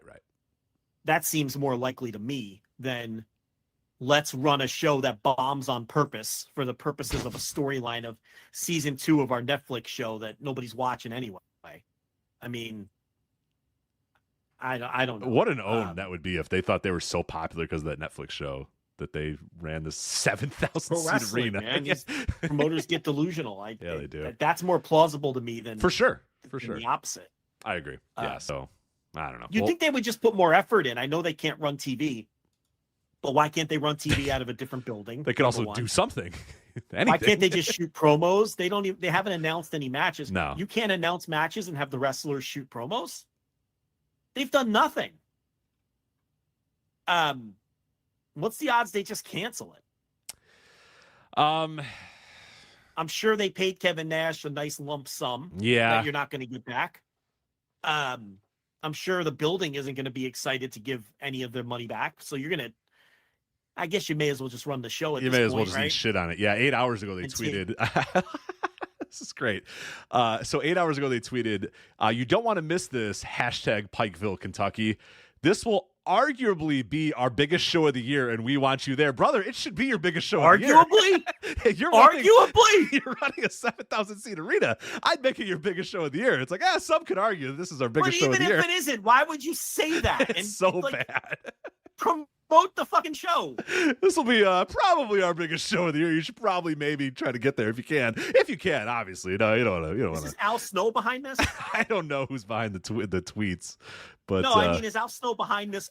This promotion? He is still a central This guy part puts himself over as some fucking genius in the wrestling business. He always has a lot to say about Tony Khan, and he's arguably running his biggest show in a 7,000 seat building, and he hasn't announced a single match. Not a single match. And they've done no promotion whatsoever other than telling Pikesville, Kentucky that it's arguably their biggest show. How many people are clicking that Pikesville, Kentucky hashtag, by the way? Do you think there's people who get on Twitter in the morning and they wake up in the morning, they grab their phone, they sit on the toilet for their morning shit, and the great residents of Pikesville, Kentucky. Yeah, and Pikeville, the first thing they think about, sir. Pikeville, sir. Pike, whatever. And the first thing the Pikesville people think about is slapping the Pikesville, Kentucky hashtag on their Twitter to see what's going on in Pikesville, to see what kind of deals they're getting down at Big Bubba's Barbecue in Pikesville, to see if arguably the biggest show in OVW history is still has tickets available. Fingers crossed in the 7,000 seat building they're running. Do you think there's people slapping that hashtag, Rich? Is that the most useless fucking hashtag? Why would you even use that hashtag? If you click that hashtag, is that the only tweet on all of Twitter that has the Pikesville, Kentucky hashtag? I will let you know right now. It's not a very good hashtag because 8 hours ago, OVW, August 6th, OVW, August 5th, OVW, August 3rd, OVW, July 31st, OVW, July 28th, OVW, July 27th, OVW, July 24th, OVW, Lenny Wrestling, who I believe works for OVW, on July 23rd, OVW on July 22nd. Hashtag. Yeah, no one has ever used it. People don't know what hashtags I have a worse hashtag. Joe, today, though, there was an even worse hashtag. So I like that you're going on this rant right now. Pedro Grifol, as you may have known, the well-known manager of your Chicago White Sox, Joe Lanza, losers, recent losers of 21 games in a row. They can't even be the best at losing. What? No, they can't. I bet I've watched more Chicago White Sox games than you have. You absolutely have. You've been locked in. Chicago White Sox. You've been locked in. I watch them every night. Yeah, you are. Absolutely. You got it. You got to watch them. So, all right. So they fired their manager Pedro Grifol earlier today. Yonder Alonso, former MLB, former, right? He's not playing anymore, right? Yonder Alonso. I don't know if he's playing. He's been retired about 10 years. 10 years? No, he hasn't been retired for close 10 years. to it. 10 years. Hold on a minute. Fuck off. No, maybe like 2018 or something. I don't know. 2019. Okay. Yonder, that's a long time. Yonder Alonso. Pre-pandemic. It is pre-pandemic. That is tough. All right. So at Yonder Alonso U says Pedro Grifol should be the next at Marlins manager. Hashtag Miami guy. That's not the bad one. Hashtag players would love to play for him. Hashtag bring him home. Another man who doesn't understand hashtags. And I will tell you, when you go to a hashtag players would love to play for him, there was only one tweet, and it is from Yonder Alonso 10 hours ago. So, you could now look. He might be doing cheeky hashtags, knowing they're not real hashtags, right? People do that sometimes. Yeah. But Pikesville, Kentucky hashtag, they think they're really doing something with that. Yonder. I'm looking at his Twitter feed. On trade deadline day, he went hashtag trade deadline. That's okay. Coverage on at MLB Network is absolutely fantastic. Great job, guys. Hashtag one of my favorite days. So he doesn't really get it. He doesn't get hashtags. No. People don't know what they're for. It's like people who don't know how to use the @ either. You can always spot a stupid person on Twitter because they feel like anytime someone's mentioned in a tweet, they have to @ the person in the tweet. Yeah. You ever notice that? Like even some innocuous mention of the person, they have to @ them instead of just typing their name out. That's the sign of someone who doesn't have full intelligence. You know what I mean? Because they think that's how Twitter works, where you have to @ the person. And obviously that's not what you don't fucking @ people unless you have something to say to the person or you're asking them a question. Okay. You don't just @ every person just because they like the people who @ mention dead people. Like they're not going to see it. If you just right. But you know, they'll @ mention people who are dead, you know, who have been dead since 2018. You know, that's the same thing with that Pikesville, Kentucky hashtag. It's a terrible hashtag. It's no useless. one is clicking that worthless. hashtag. Yeah, completely worthless. It's a totally useless hashtag. They'd be better off hashtagging OVW or fucking Kevin Nash. Those still wouldn't be great hashtags. No, you know what? Don't use any hashtags, Kevin to be Nash honest. hashtag. Honestly, not many people use hashtags anymore. Don't even use them anymore. No, it's good for like a news story or something. Like you said, trade deadline. That's a good hashtag. Right. Someone might click that to get all their trade deadline fucking info. But even so, aren't most people just typing trade deadline into the search box? Yeah, probably. Instead of the fucking hashtag. I can't remember the last time I used the hashtag. When's the last time you used the hashtag? Sometimes I'll throw in a hashtag New Japan Pro Wrestling or whatever in a G1 review or whatever, but very rarely. Very rarely. No, you. How many times have you me? clicked Oh, on a Jesus hashtag? Christ. Long time ago. Even in the shoot job, it's probably been years. Yeah. I noticed too where people love fucking hashtags. Instagram. People will put. They used to be very powerful on fucking Instagram, but they're not hashtags anymore. at the Yeah, they need to update that because they used to be very powerful on Instagram, and they're very much not anymore.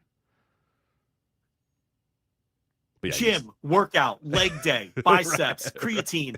Like, just every fucking word related to working out would be under every single like gym mirror selfie on Instagram. Yeah. They just every word hashtag possible. better every day. Hashtag work harder. Grind. Hashtag bicep. Hashtag grind. Hashtag single mom. Hashtag working out. Hashtag fit fam. Yeah. Fit fam used to be a huge one, man. Hashtag fit fam. Oh man. Fit fam. Yeah. Let me talk about the fit fam era. That was great. Hashtag gym. Hashtag home gym. Yeah, that's still here. Yeah. Anyway. Hashtag douchebag. Absolutely. Well, okay. All right. So let's get to some other professional wrestling on the show because we have a lot to get to. So we're going to have to get very, very... What I want you to do is throw in some random hashtag Pikesville, Kentucky's on some of them. Just to get it going. Those who know will know. Yeah. Hashtag Pikesville, Kentucky. Pikeville, please. For God's sakes, show some respect. Pikesville. To Pikeville, Kentucky. All right, now you motherfucker. I'm going to read the Pikeville Wikipedia page. We're going to find out all about Pikeville, Kentucky. Okay, it's a little bit larger than I thought. All right, how about a guess of the population? Let's go census data. Let's have some census talk here. 2022. We'll go to 2020. That was the last time the official census was done in Pikeville, Kentucky. What is your prediction for the census overall population for Pikeville in 2020? I don't think I've ever filled out a census. No? They never come to your house and said, hi. But me neither. Yeah, me neither. Much like jury duty summons, I throw them right in the garbage. I don't fill that shit out. People are like, oh, it's your duty. You got to fill out the census. It affects your taxes and I don't care. I just want to watch the Reds game. Well, when you're voting in your local elections, Joe, that might actually work too. But I know you're a big local election guy, so. Oh, I'm a huge election guy. I am the you love local elections, yeah. Local. I can't tell you that. I think the last time I voted was for Ross Perot. I couldn't tell you the last time I voted. Of course you voted for Ross. Are you kidding me? Were you old enough to vote for Ross Perot? Oh, yeah, I guess you. I don't know. Don't ruin the joke. Okay. Anyway, I'm trying to think. I'm trying to do the math there. I'm like, I don't know if you were old enough to vote for Ross Perot. I'm definitely old enough. I think I did vote for Ross Perot one of those times. I don't know. We did. We did. He won me over when he had that TV special with the whiteboard. It was very compelling. I'm sitting there. I'm going, yes, we need a businessman to run America. This man has some great points. Little guy with his big ears. Yeah, I remember we did. Things to say. We did a thing for elementary. I was in elementary school at that time. That's why I don't know if you were old enough to vote for Ross Perot, but maybe you were. We were in elementary school at the time, and 96 is the one that I remember. And like they were like, all right, you got to vote for, they were trying to do just some, I don't know, they were trying to teach us some lesson about voting or something in school. And me and my buddies thought it'd be just the most hilarious thing ever to vote for Ross Perot or whatever. So we did a write-in vote for Ross Perot, knowing nothing of his politics. Trust me, I had no idea. Right. We were just like, the funny guy with the big ears. That'll be fun. Because they had it had two boxes. It had Bob Dole and it had Bill Clinton. And we're like, no, fuck that. We're gonna write Ross Perot at the bottom. And we got admonished by our teachers. Yeah. And at that point, I was like, hold on a minute. I think that is my, and we kind of we bought into it. We were smart enough we were little dipshits, but we were smart dipshits at that time.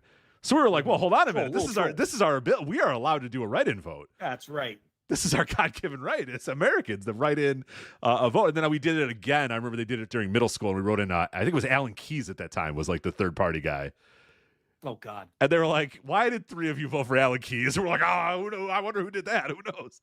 Guys, come on. Let's be serious. But there you go. I wonder. I don't think schools do that anymore. The mock elections. No, I don't think so. I could see that not going well. But we did mock elections from the earliest I could remember. Oh yeah, mock elections in school. And it was really just a reflection of who the parents were voting for, pretty much. Sure. But you can't do that anymore in this day and age. You can't do it. Jesus Christ, no. Oh my God, the teachers could forget the student. The teachers couldn't handle it. No one could handle. Nobody could handle doing a mock election in school.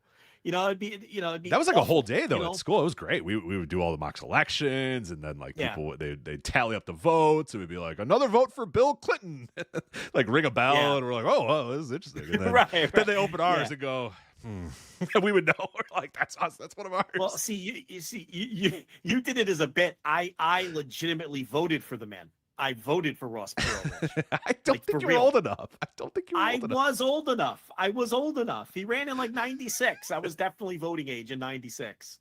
I was a young voting age, and but I was taken in by the guy. I thought he was brilliant. You were enthralled by the. I was yes, I was but I couldn't tell you the last time I voted. Other than that, of course, I get the stupid thing. Who did he run with? I don't even remember the guy he ran with. Whatever.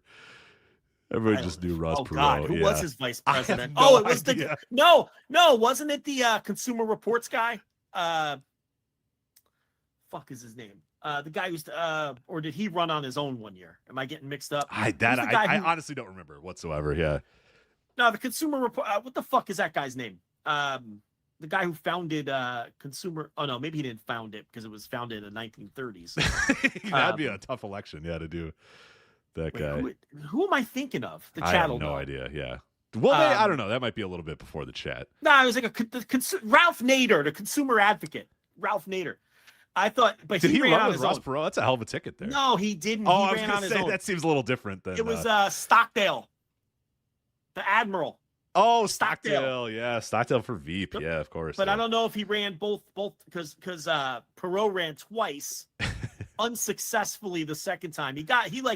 They didn't even bother putting them on the maps for the second election, I don't think. Yeah, no. But the first one, he affected, right? Like he got real vote. Like he didn't win any states. But let me see who Ross Perot's running mate was. That had to be 92, right? Ross there was Perot, 92 and 96, yeah. Running mate, 1996. Pat Showatz is what or I don't know if I'm pronouncing that right. Who the hell's Pat Showatz? Yeah, Stockdale was 92, and Pat Showatz is what you're coming up with? Yeah, that's what people are saying in the chat room. I don't know who that is. Yeah, Pat Showatz. Economics professor Pat Chowat. Yeah, look, I was enthralled by that. I'm like, let the businessmen run this shit. Right. Businessmen know what they're doing. So get Pat Chowat in there. Get Chowat in there, Yeah, so I don't know, but haven't given a fuck since then. Yeah, no, but the census forms, I don't know. I think TLB filled it out last time. She was like, "You gonna fill out the census?" I'm like, "Nah." I think she eventually did it.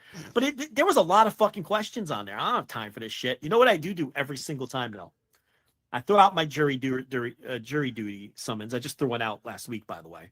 You got summoned again. I got no time summoned for again. It. Interesting. I get summoned all the time. It's ridiculous. And TLB tells me all I have to do is check the box that I have young children, and I can just get out of it. Interesting. But, okay. I don't even. She's like, just go online and check the box. She's like, she's dying to do it now though, because she wants to get away from her job for like a week. Get a day off. Yeah. Get a day off. Yeah.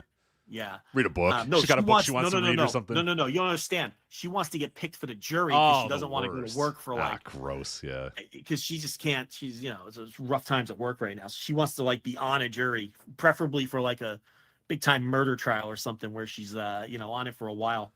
But you know what I do every time when I get whenever I get something from Nielsen, like the radio booklet where you got to fill out the radio stations. I never get that. I kind of want that, but I never do get it. I just got a crisp $20 check from Nielsen there for it doing is. it over the last 2 weeks, and the only thing I put in it is Mad Dog Unleashed every day. From right, serious Mad Dog from 3 to 6. And then. And I made my wife fill it out, but she didn't want to fill it out, so she'd come home every day, and then I'd have the booklet in my hand with a little pencil. I'd be like, what'd you listen to in the car? And she'd be like, I don't know. Leave me alone. 17 different stations. I don't remember.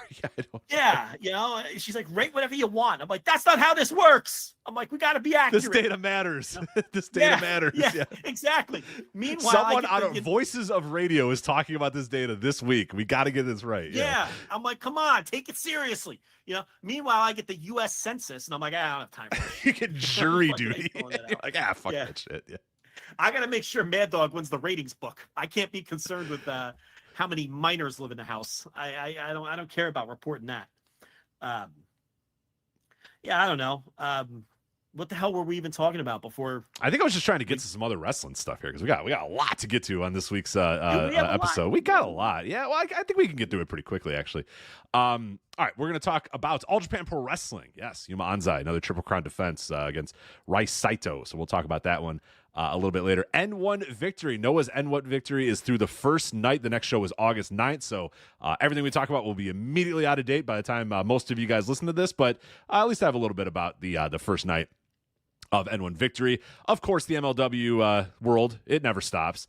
And their Never Say Never show is coming up this weekend for free on their YouTube page. We'll talk a little bit about that as well. Throw a little bit of wrinkle in that the free YouTube thing. CMLL had a Arena Mexico show on Friday, which featured MJF versus Templario. We'll talk a little bit about that.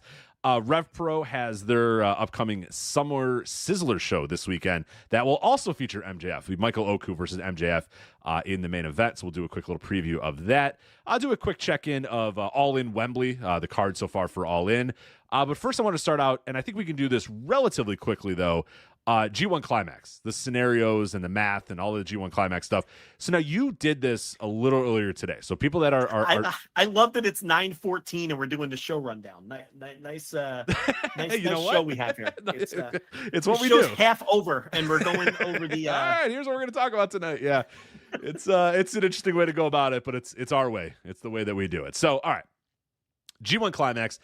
You've been covering it day by day on flagshippatreon.com. Every single night there is a review up there for you guys. $5 tier, flagshippatreon.com, including earlier today where you did a show about night 13, but also discussed a lot of the scenarios at play, who still has a chance to move forward to the G1 Climax, some of the scenarios, all that sort of stuff. So I don't think we need to go into too much detail about it, but I think it's relatively easy. So what I'm going to do is I'm going to go over the blocks, and we're going to quickly talk about if that person is still in play. Now, you know all this stuff, right? You just did this. You know this all. You're good to go. So for the live flagship listeners, we're going to quickly go over everyone where they're at, and then you can let us know if they're in, they're out. You don't whatever. have to. Well, listen, I've got the A block completely figured out, and it's pretty easy. Nobody has the B block figured out. I don't care if they say they do. They're crazy. I mean, it's a fucking jumble. The B block's you wild. have the B block? I was going to say, two people are eliminated from the B block, and I have nothing else to offer. From the rest of it is just very little to offer. Because we still have two B block shows, right? So I think that's the there's problem. a show in a couple hours. Yeah, and then no. There's a show on the 10th, and then so we do have a day off. There's a show on the 10th, and then there's another show on the 12th. So they only have 7 matches in rather, and there's 5 guys with 8 points. It's just you can't the B block with 3 people advancing and so many people alive. There's no way we could dole out scenarios that would make any sense. No, especially with 3 people getting through. It's like who the fuck knows? Yeah, anything can happen in the B block. So A block, let's do that. So we got Zack Sabre Jr. on top of the A block at 12. He has clinched the number 1 spot in the A block. He is in. So Evil and Naito can tie him with 12 points. But he's got the tiebreakers on both of them. He's locked in. Number 1 spot in the A block, Zack Sabre Jr. Yeah, I mean, I guess even if they both tie him, he still gets the 1 seed, right? Because he beat them both. Right. He's got tiebreakers against both those guys. Who were his losses to? Zack Sabre Jr.'s losses were. Let me get that up real quick. Oh, I got it right now. I got it. So he's got 2 losses. Zack lost to Shota Umino, and he lost to Shingo. Okay, so I told you I had the A block all figured out. I gave bad information on the G1 show because I said Zack had the win to clinch up the number 1 seed. He does not. No, he's good. He's locked in. Zack's match, actually, that entire match is meaningless, but we'll get to that in a second. All right, so Zack Sabre Jr., he has clinched the bye, and he has clinched the number 1 overall seed. So right, so he will not be in the quarterfinals. He's immediately already in the semifinals. He doesn't even have to show up. He could just chill. Yeah. If I were him, I wouldn't even come out for the match. Oh, against Sonata? No, fuck that. Yeah, you get hurt, exert some energy. He should just come out and then just roll out of the ring and do the old honky tonk. Yeah, the hell with you. The hell with this match. Get the hell out of there. Take a powder, yeah. So Evil and Naito have 10. Evil's ahead of Naito technically because he beat him head to head. Correct. So Evil's in second with 10. Naito's in third with 10. The scenario is the same for both. They win and they're in. If either one of them win their match, they're in. It doesn't matter what anybody else does. If they win, they are moving on and they are guaranteed a spot in the what are they calling? Are they calling it the quarterfinals? Yes, right? the quarterfinals is going to be A block yes. number 2 and A block versus A block number 3, and then B block number 2 versus B block number 3. Right. So Evil and Naito are in a win and in scenario. Then we have 4 guys with 8 points: Sonata, Okan, Jake Lee, and Shingo. According to the research of both myself and Chris Samsa, and we cross-checked each other's research, despite the fact that they have 8 points, Sonata and Jake Lee are mathematically eliminated. There is not a single scenario that puts them through due to disadvantageous tiebreaker scenarios. So let me make that clear. Sonata and Jake Lee, despite the fact they have 8 points, despite the fact that maybe the broadcast team will try to tell you they're alive, because they're not. We went through it all. And barring weird shit like no contests and draws, which we don't think they're going to do, okay, Sonata and Jake Lee are out. That leaves us with Okan and Shingo. For Okan and Shingo, the scenarios are honestly very simple, okay? We've got 4 guys for 2 spots: Evil, Naito, Okan, Shingo. Evil and Naito are winning their in. That's it. For Okan, he advances with a win plus a Shingo loss. As simple as that. Mm-hmm. If Okan wins and Shingo loses, Great Okan is moving on. For Shingo, if Shingo wins and either Evil or Naito lose, Shingo's moving on, because he's got the head-to-head with both of those guys. Okay? Very simple. There's a third scenario for both men. Great Okan and Shingo will advance if they both win and Evil loses. As simple as that. Now, okay. for Okan and Shingo, the most important element is they must win. Neither one of them can advance with a loss. Okay? They cannot advance with a loss. They must win. That's number 1. So for Okan, if Shingo loses, or if Evil loses, okay, Okan's going in, and Shingo, if he wins, Evil or Naito lose, he's moving on. And there is a scenario where they can both move on if they both win and Evil loses, because then Naito and Evil will be out. Because remember, if Okan wins, Naito's going to lose. Okay? Right. So it's actually, it's very easy. The A block, despite the fact that there's 3 slots for advancement, I can't remember it ever being this simple. This is so easy to understand. It is so easy to follow. And Gabe Kidd, Umino, and Newman, they're out. They're mathematically out. Sonata, Jake Lee are out. Now in the B block, it's impossible to unwind all that. But what we can say is ELP and Bolton, they're mathematically out. They're done.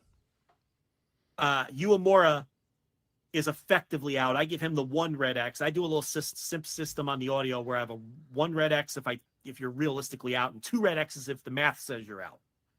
I give Uemura the 1 red X. I think he's out because in order for him to advance, there needs to be a tie. Yeah, it needs to be a lot of wild shit. And there needs to be a draw. I meant to say draw, not tie. There needs to be a draw in one of the matches that I don't think they're going to do. And then a whole other confluence of events that aren't going to happen. So Uemura is effectively out. Now, Hanare, I was wrong about. Even though he only has 6 points. Chris Samsa did show me a scenario that does not involve draws that get Hanare through. So we have to say that he's still just full on alive, even though he only has 6 points. So, and then it's Finley, Goto, Narita, Tsuji, and Takeshita with 8, and Jeff Cobb with the 10 in first place. Cobb's in the driver's seat. He only needs 1 more win in his last 2 matches, and he'll go through. He's got Finley and Tsuji. But if he goes 0-2, there's a decent chance he's not going to go through, because he will then lose a lot of tiebreakers. He'll lose the tiebreakers to Finley and Tsuji right off the bat, because he'd have to lose to them in order to lose out. And then whoever else he lost to in that 8-point blob. But Cobb has the easiest advancement because all he has to do is win one of those 2 matches. Right. So, and a draw won't do it for him because that only gets him to 11. And there's at least 3 guys that can still get to 12. Right. Some of those other guys are probably going to have to. I haven't played out. I haven't played out, but yeah, because they're going to have to face each other, one of those guys is going to have to. Someone's getting to 12, right? Huh? Well, no, never mind. I don't want to confuse it anymore. We're good. We're good. So the B block, I'm not ready to unwind all the guys. With No. Oh God, no. I'm not wasting my time. So after the show on the 10th, we'll see if the B block, that when they all have one match left, that's when I dig in and do the work and get my fucking pencil out and I figure out the scenarios. There's only one match. I can't do this. No, with 2 matches to go and 3 people moving spots, forward, forget it. Yeah. You're gonna pull your hair out trying to figure that out. So yeah, it'll be fairly obvious. I hope, sort of, kinda, after tonight's show or later today or whatever, tomorrow morning, whatever you want to call it. I think it'll be a little bit more obvious but right now it's we're also would be out of date by the time a lot of people listen to this. So no point in even doing it. So. There you go, though. But that's your G1. We'll obviously be covering it as we get closer to the finals and the quarterfinals, semifinals, or whatever. But overall thoughts on the tournament. You've been giving your thoughts day to day. I think it's slowed down a little bit from where it was. There was a period right when it first started where it was really, really good. Then it had its lulls. It had its dog days, like every G1's going to kind of have, or at least the modern G1s are going to have. And I think, because of Goto more than anybody, and I think Takeshita as well, have really kind of helped get things back on track over the last couple of days. And I really think everyone's been working their ass off a little bit harder the last few nights. But no, really, to me, the standouts have been Goto and Takeshita have been the 2 standouts to me. But I think Gabe Kidd's also impressed. He's been solid, and I think I'm finally maybe turning the corner a little bit on him. And then, hey guys, this is Rich, obviously co-host of the Flagship Podcast here on the Voice Wrestling Podcast Network. We'll get right back to the Flagship. Before we do that, though, I do want to let you know that this particular episode of the Flagship Podcast is sponsored by our friends XBet. If you are passionate about sports and looking for a thrill, you need to check out the freshly redesigned XBet. They're calling it the last sportsbook you'll ever join. I've been playing on XBet, and they really do have it all, whether it's odds on basketball, combat sports, or even betting on the next Bitcoin dip. And the best part is, when you win, you get paid quick. But it's not just about placing bets. No.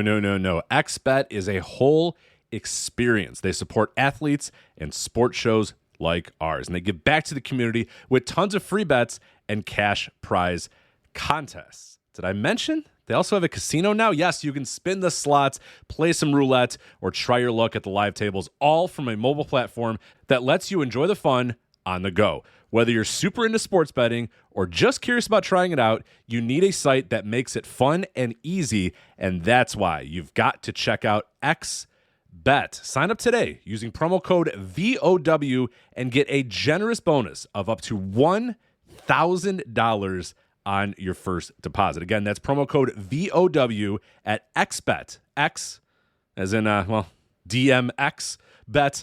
And use that promo code VOW for a free cash bonus to kickstart your betting journey. There's great UFC cards on the horizon. Baseball season's in full swing. Football's just about to come. There's never been a better time to play. Again, go to XBet. Use that promo code VOW. Get a generous bonus of up to $1,000 off your first deposit. Promo code VOW. Sign up today at xbet.ag.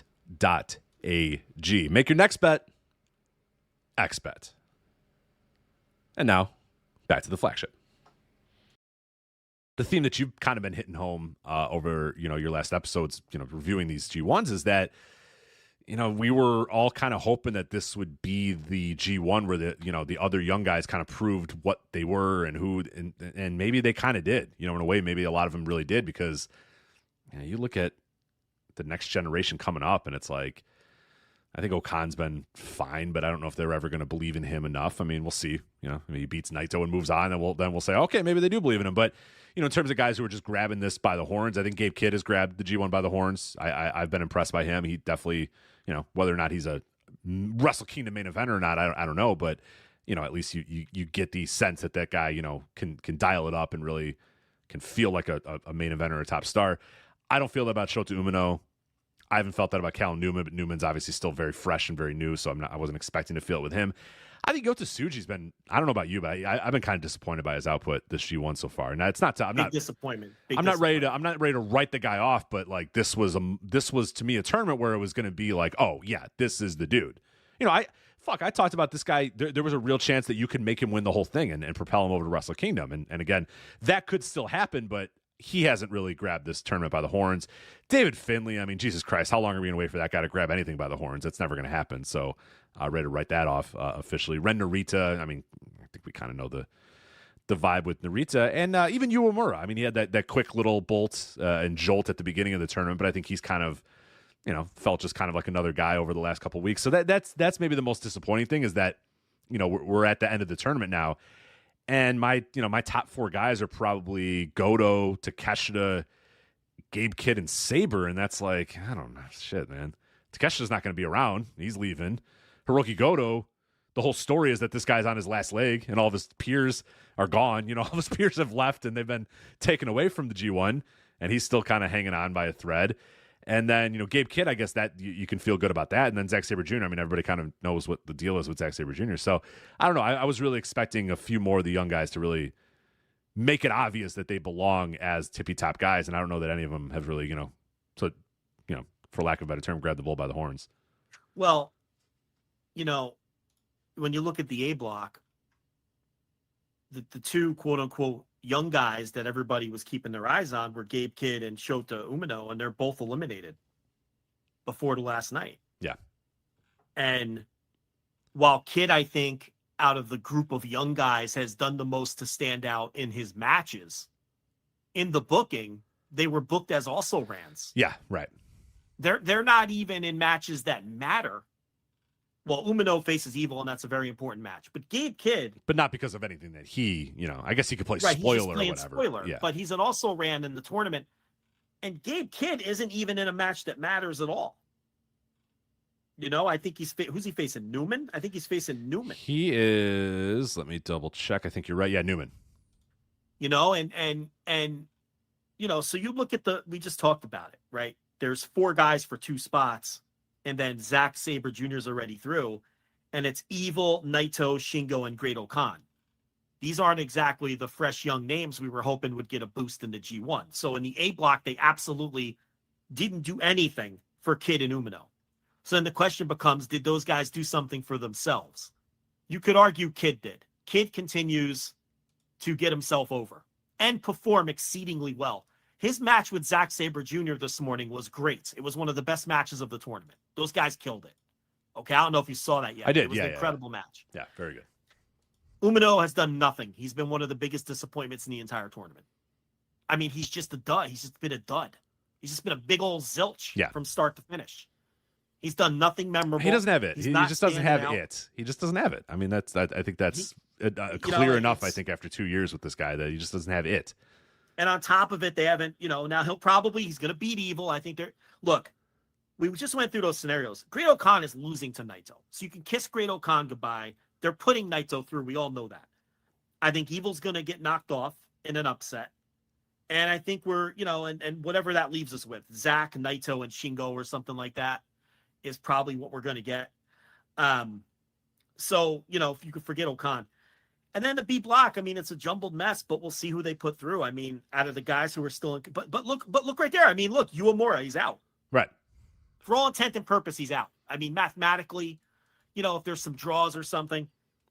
But Uemura's a guy. And what did we say last week when he was 3-0 when we did this show? We had a feeling that was going to be it for him. He's probably going to fall back. Yeah, he's going to fall back into the pack very quickly. And he hasn't won a match since. Mm-hmm. It's exactly what we predicted.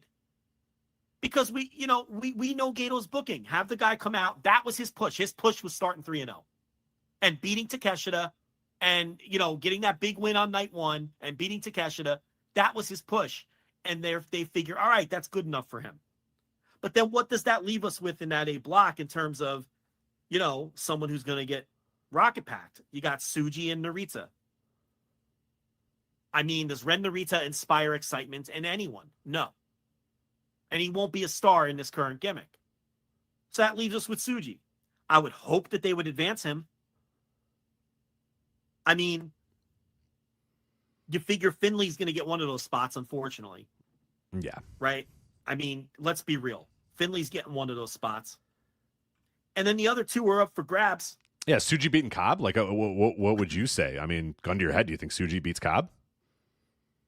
Yeah, I think even though Cobb has the 10 points right now, he's the least likely to advance out of the 6. Yeah. Because I think that maybe not the least. Okay, I think Finley is advancing. I don't think Gato's putting him through. So that's one spot. Forgot. Yeah, of course. So then you got 5 guys for 2 spots. Okay. Goto, on one hand, I feel like we're all working ourselves into a shoot. He lifted the kids, though. When he lifted the kids, I was like, damn, I don't know. Because Well, hold on. You were working yourself into a shoot, but then he lifted those kids up, and I was like, I don't know. On one hand, I think that we're working ourselves into a shoot. But here's the thing about the G1. It's not necessarily the matches you win, but it's also when you win them. And when you look at those 2 big Goto wins, the last 2 B block nights, the Takeshita win was in Aichi in that big building, 3,200 fans, the biggest attendance for the whole tour aside from night 1. Okay. And the second win was a Cork and Hall main event over Finley. So that's my point. It's not who you beat, but it's also where and when you beat them when it comes to this tour. Those were 2 spotlight wins that they gave Goto in important buildings, in important spots towards the back end of the tour. So if that is in fact a story they're telling with him, those are the kind of wins you would give him. You're not worried about night 6 in fucking Bipu. You understand what I'm saying? Like, that's not as important as the second biggest show on the tour and a Cork and Hall main event. So he's got ELP and Hanare coming up. Now, what scares you about that is because ELP is eliminated, that is typical Gato booking. It's free money. It's free money. Just have El Phantasmo get that upset on him. Exactly. To have the guy who's eliminated spoil the guy that's still alive. And if he gets by ELP, he's got Hanare, which is, again, going to be, has a good chance to be that same scenario where Hanare might be out by then.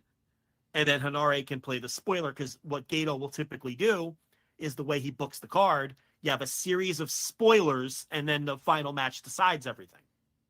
So, that's Goto's deal. And then none of us want Ren Narita to get through except the true sickos who enjoy the House of Torture. But he has a real chance of getting through. Yeah.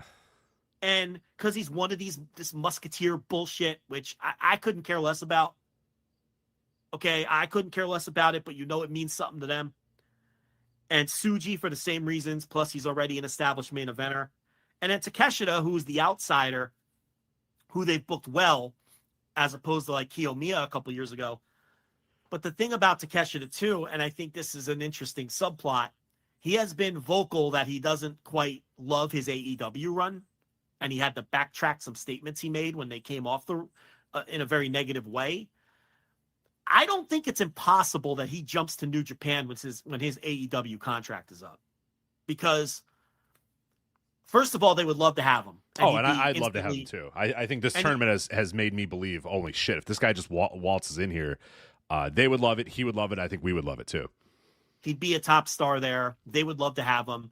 He'd get to go back to Japan, which I don't know how much that means to him. He seems to like America, but it's always got to be tempting to go back where you're from.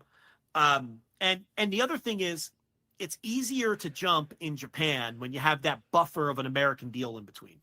It's like when Kenta left Noah and then he was done with WWE, I came on this fucking show, or it may have been a paywall show, but I said, look, I think he's going to New Japan. Because why the fuck would he go back to Noah, which was in a terrible position at the time? It was before they were sold to their new parent owner. They were struggling. They were in a worse position than they were when he left. And everyone just assumed Kenta was going to go back to Noah because that's where he came from. And I was like, why the fuck would he do that? He could make more money in New Japan. And where did he do? He ended up in New Japan. Okay? So sometimes it's easier to leave your home promotion when you have sort of that buffer stop in between to break the connection rather than do the clean jump. Not that the clean jump's impossible, right? But from Takeshita's point of view, maybe it'll be easier for him, from an emotional standpoint, from a mental standpoint, to say, hey, you know what? I wasn't really with DDT. I was with AEW. And, I dipped my toes in the New Japan with the G1. And, man, I could go back to Japan. I could be pushed as a top guy. And yeah. We've seen those kind of soft jumps a lot. I mean, Sonata did that one too. Remember when he was like, no, I'm working Wrestle One and American Indies and all that. And then he was like, oh, never mind, I'm in New Japan. Well, Sonata's another good example because he went to America and wanted to make it in America, and he had the TNA run, but WWE was never interested. And then he did that little big Japan tour or two when he came back to Japan, and it's like, and I don't even remember. I think Wrestle One was still a thing when he came back, and he's just like, fuck that. And he went to New Japan. So, I don't know. I don't think there's a non-zero chance that Takeshita ultimately ends up with New Japan. So, he could advance. It'll be interesting. I think Finley's got the one spot locked up, and then we'll see. I hope Tsuji is one of them. And then it comes down to, who do you like? You want the Goto story to keep going? I think the best usage of Goto, honestly, I laid out the scenario where he wins the whole fucking thing and they go with Goto and Naito at the Dome and market it as, I'm serious. I like it. You got me hooting and hollering too. I won't lie. At first I laughed and then I was like, oh, you know what? Hold on a minute. I think there's money in that. I really do. I think, and they don't have a lot of other places to turn for a big time. What's your money match at Wrestle Kingdom? There's not a lot of money. Nah, there's not a lot of money matches right now. Okay. I can talk you into Goto Naito and I took it a step further. I can talk you into a Goto win. I think that'd be a great moment. I really do. But I think the best usage of him would be to put him into the quarterfinals, have him beat somebody, and then put over Yota Tsuji in the semifinal, in a big time emotional match, right? And he puts over Tsuji, and Tsuji's the one that advances to the final. Now, I would say just send Goto to the G1 final to do that for someone, but the A block doesn't have a good person to get that rub because it's all the veterans anyway. You see what I'm saying? Oh yeah.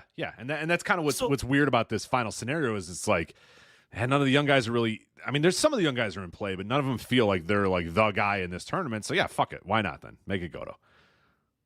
Yeah. So, there's just so many interesting things they could do with Goto, and chances are he's just going to lose to ELP tomorrow, and that's going to be that. Yeah. And we were working ourselves into a shoot, but I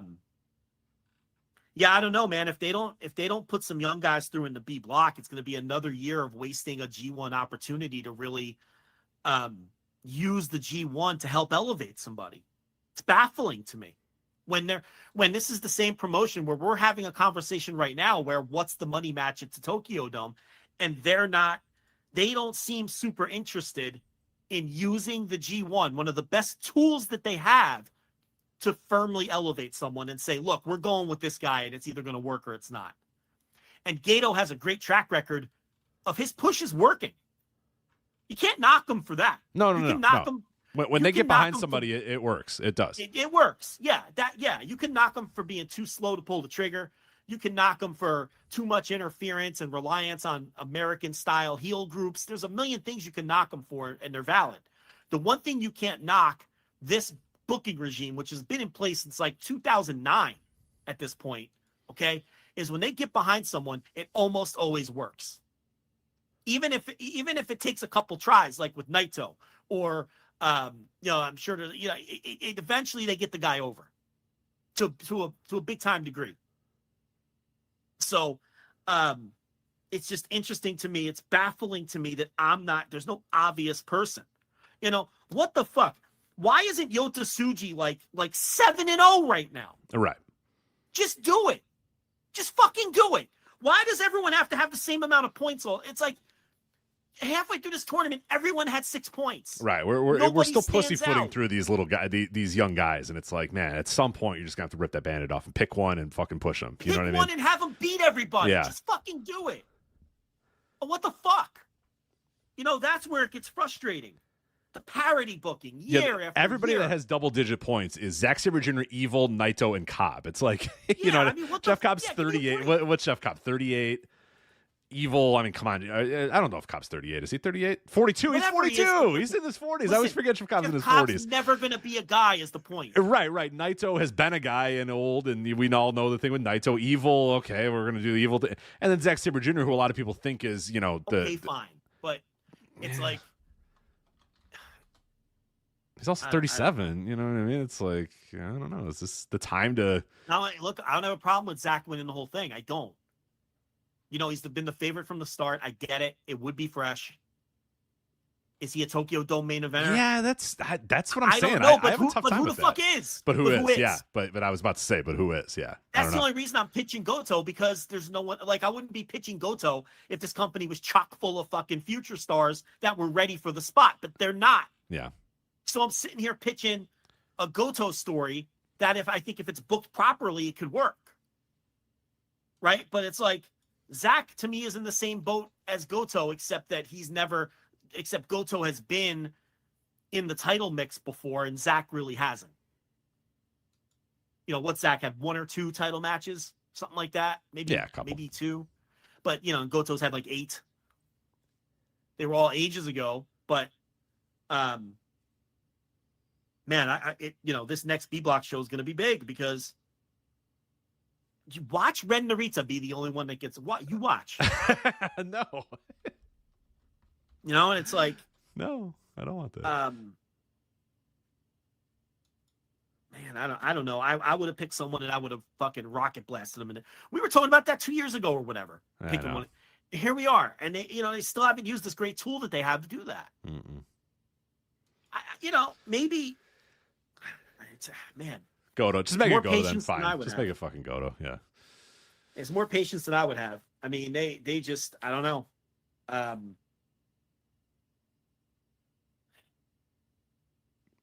Well, let's go ahead. There's been 3 shows on this tour that drew 2,000 fans or more. Are we out of line here, suggesting that maybe they should put the pedal to the metal on some of these dudes? Yeah, I've been saying it for a while. And I really, really, really, truly thought that this was going to be the G1. And I guess, like you said, we're going to see who comes through. But I mean, this seems like a G1 ripe for just having, like you said, Yota Tsuji just blow through everybody. Pick a guy, and that guy just wins all of his matches. He's in. You know what I mean? Gabe Kidd. Pick someone. Whatever. And you're going to have 3, and that guy can lose in the semifinals or whatever. I'm not saying that the guy has to beat everybody and win the G1. I mean, you could do that too. That's probably not a bad idea, but at least establish that a few of these guys are higher up in the problem that we're still having, we had it last year as well, is what is the pecking order of the young guys? And it feels like everyone's just in the blob. Everyone's in a big blob. And I thought by the end of this, we were going to be very clear where the pecking order was and who was atop that pecking order, whatever. And I feel like we're still kind of, I guess Yota Tsuji's ahead of some of the guys, but I don't know. It feels like overall it's still kind of a little bit of a blob. I don't know. Yeah, I mean, the downside of anyone could beat anyone is no one stands out. Yeah. You know, you make your shows unpredictable, and that's cool, where you go into each match being like, I don't fucking know. This is a coin flip. And that's fun in the moment, you know, but, you know, the rub is that no one stands out, and the wins don't really mean anything when everyone is just capable of beating anyone else. You know, I do think a hierarchy is important, and, you know, I always compare them to the old carnivals, and maybe a lot of those old carnival matches were predictable. And it was a different era, and we weren't watching every match on every show, and they weren't even showing us, you know, Masawa or Kawada versus Giant Kamala 2. We didn't even see those matches, okay? But the point is, when you have a stricter hierarchy, when you do beat those people, it's so much more meaningful. And when you do have somebody score a bunch of points in a tournament, it means that they're clearly a guy. This is just a condensed jumble of names every year. And you could get away with that when the company was humming, like it was for 5, 6, 7, 8 years there. You can get away with that. Now is the time where you need new stars to stand out from the pack, not continue to trade wins. Now's the time where you need to do that, where you need to have a guy just blow everybody's doors off and win every match. And there's just this stubborn refusal to do it. And I can't wrap my head around it. I can't. Now, one of these guys in the B block might win their next 2 matches and then win their quarterfinal, win their semifinal, win the G1, And then the conversation we're having next week or the week after is, wow, Yota Tsuji's red hot. He got all these big emotional wins in the last week, and maybe they'll do that. But, would it shock you if they don't? No. That's the thing. No, that's the problem. Not at all. It wouldn't shock anybody. Well, let's go to another tournament going on in Japan right now. Noah's N1 victory just started a few days ago. August 4th was the first night of that. Next show is going to be August 9th, so tomorrow, by the time most of you guys listen to this, will have already happened. Interesting note about the August 4th show. That was in Yokohama Budokan, which recently hosted that New Japan G1 Climax show. Noah's N1 on August 4th, a little less, had 949 people in Yokohama Budokan. G1 went there again like 4 days later. I put 2,906. So just kind of let you know. 20, yeah. And that was the best anyone can tell, the biggest attendance in the history of that building, the 2,906 that New Japan just put in it. There was a Dragon Gate show earlier this year that put like 2,300 in there, but Dragon Gate's been a little funny with the numbers lately. So who knows how many were really there.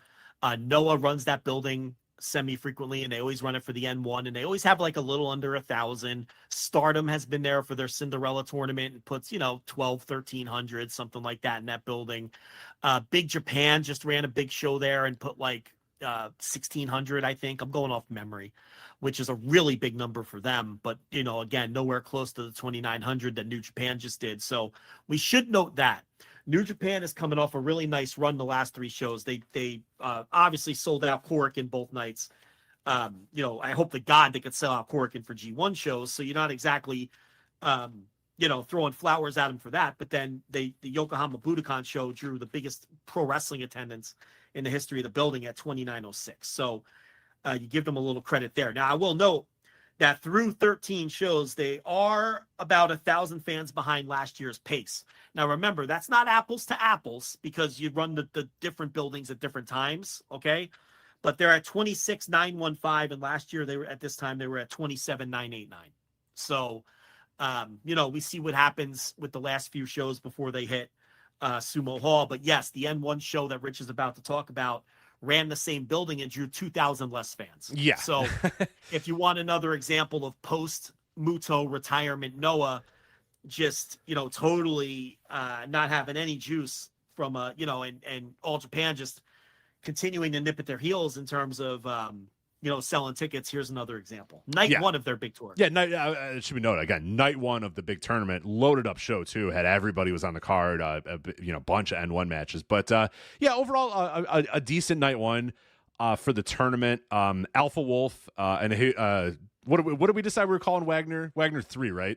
Wagner 3. Wagner 3 is what we're officially calling them. They had a hell of a match, man. They were the opener, and they went out there, busted their ass. It's Alpha Wolf and Wagner 3, so you probably know where that's going to go. Dragon Bane versus Katoge. Dragon Bane got the win there. Katoge was, of course, the replacement for Go Shiozaki. So the story here was, though, that he's just trying to. He comes in without really being fully prepared for the tournament, and comes in maybe a little bit at a disadvantage. But he worked his ass off, and Dragon Bane eventually just put him away. But I think that's Katoge is gonna. I guess they probably had to rip everything up, because I would assume that, because sometimes when you do a tournament like this and you replace a guy, you can just say, you know what, we'll just have him do exactly what that guy was going to do. I think we know goddamn well that Go Shiozaki was going to get, a lot more wins than Katoge is going to get. So, it's possible Katoge gets no wins, or he's probably going to get a win, maybe, right? I don't know. Is it impossible that he goes 0 throughout the whole tournament? Either way, it doesn't matter. Regardless, they have to rip up the tournament, because Go Shiozaki was probably going to be in the mix until the final days, or maybe even win the whole goddamn thing for all we know. But Katoge, of course, will not be doing that. So, Titus Alexander. Basically, here's what you're trying to say. They're not just sliding him into the same booking decisions. Right, exactly. So that means that when Go Shiozaki went up, they basically had to take all the plans that they had, all the booking, because it's a round-robin tournament. So no matter what, you're going to have to rip up. Yeah, it's a puzzle. And once you figure out that puzzle, we just try to do it right there with the G1, but they have to do it before they even get out there. So it's this puzzle that you get all together, you do all this sort of stuff. So, yeah, you think, okay, here we go, we got this, and you lay it out, and then Go Shiozaki's gone, and it's like, fuck, all right, well, rip it all up, because we can't have, Katoge do what Go Shiozaki was going to do. So we're going to have to change everything and, redo the whole tournament. So interesting to see how they book moving forward with Katoge. So a match that a lot of people had their eye on, Titus Alexander versus Tavon Heights. of NXT fame. Yeah, not quite there with Tavon. This is, you know what's going to be interesting about Tavon Heights? See where he goes from this night and where he is at the end of the night, at the end of the tournament. So compare the two and see if working with really good wrestlers for a couple of weeks really helps the guy, because he's not good right now. The fear that I had with Tavon Heights is exactly what played out. Is very sloppy, didn't seem to be on the same page with Titus Alexander. They couldn't quite figure out what they were going to do. Tavon tried. They tried a bunch of shit. Tavon tried a bunch of shit, but it didn't all land, and it looked sloppy, and it wasn't good. It was what a match would look like for a guy that still is very, very green and hasn't been properly trained. And that's kind of where Tavon Heights is. Now, again, like I said, in 2 weeks' time, let's go back and let's see if he's improved by working with guys for 2 weeks. But it was exactly as I feared Tavon Heights would do, is where you get a guy in here and it's just like, oh, God, Jesus Christ, I'm not ready for this. Because I haven't. I didn't watch this show yet. I'm going to. Cage Match has that match at 4.4. It wasn't good. Yeah, it wasn't good. And you're telling me Tavon Heights was the problem?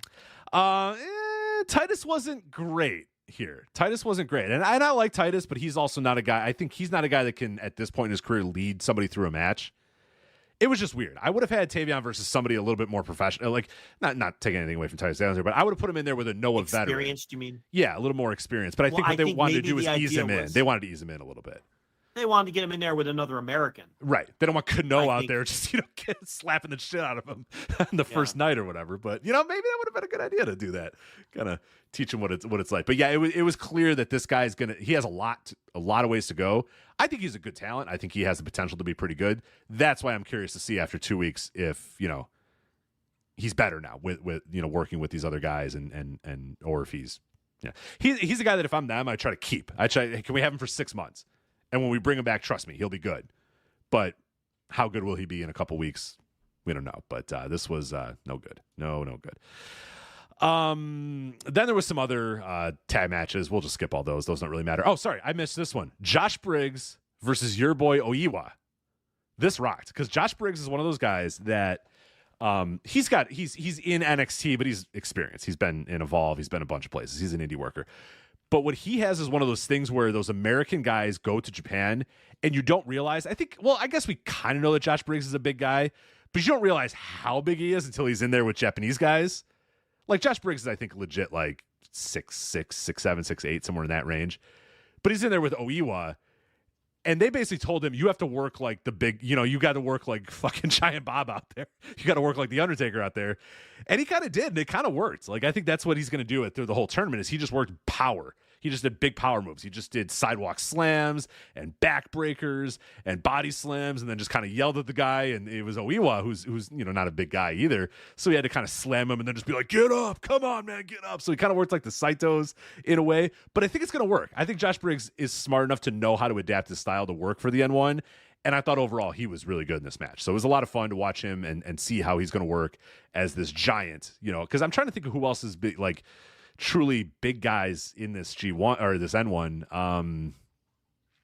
I don't know. He might be the de facto like big guy. He's the tallest guy for sure. Definitely the tallest guy. Yeah, there's a couple brick shithouse guys, little wider guys, but he's definitely the tallest. Manabu Soya, people like that. He'll have hella matches with those guys. But it's clear that the directive was work like a big man, and he said, sure, got it, and then just worked like a big man. Just did a bunch of, like I said, sidewalk slams and stuff like that. So that works pretty well. Oka Sasaki versus Inamura. So Inamura is back to being Yoshiki Inamura. He's selling like a knee injury, thigh injury. I wasn't listening to the English commentary, so I don't know exactly what this is from. I don't know if it's from the match a couple weeks ago that we talked about, or if he said, but that was the whole story of the match, is that Sasaki was slowly working over his leg, and eventually won via ref stoppage. It says ref stoppage. They do an MMA finish where he put him in a leg lock or something. He put him in some sort of, I don't even know if it was a leg lock per se. It was something. It was some weird. Did he do his choke again? He did the choke. Yeah, it was whatever that choke was. And that's the referee just said. But it was like he methodically was destroying him to the point where the referee was like, no, dude, you're done. You can't get out of this thing. So, but Inamura did a good job of selling the knee and selling the leg or whatever. So they believe in, they want Sasaki to be something. I'm still indifferent about it. Sometimes I watch him sometimes and I'm like, yeah, that dude is going to be something. And then other times I watch him and I'm like, yeah, I don't think he's got but it. Noah could afford to throw things against they should, the wall. and they should. Yeah. So Masa Kitsumiya, Jack Morris rocked.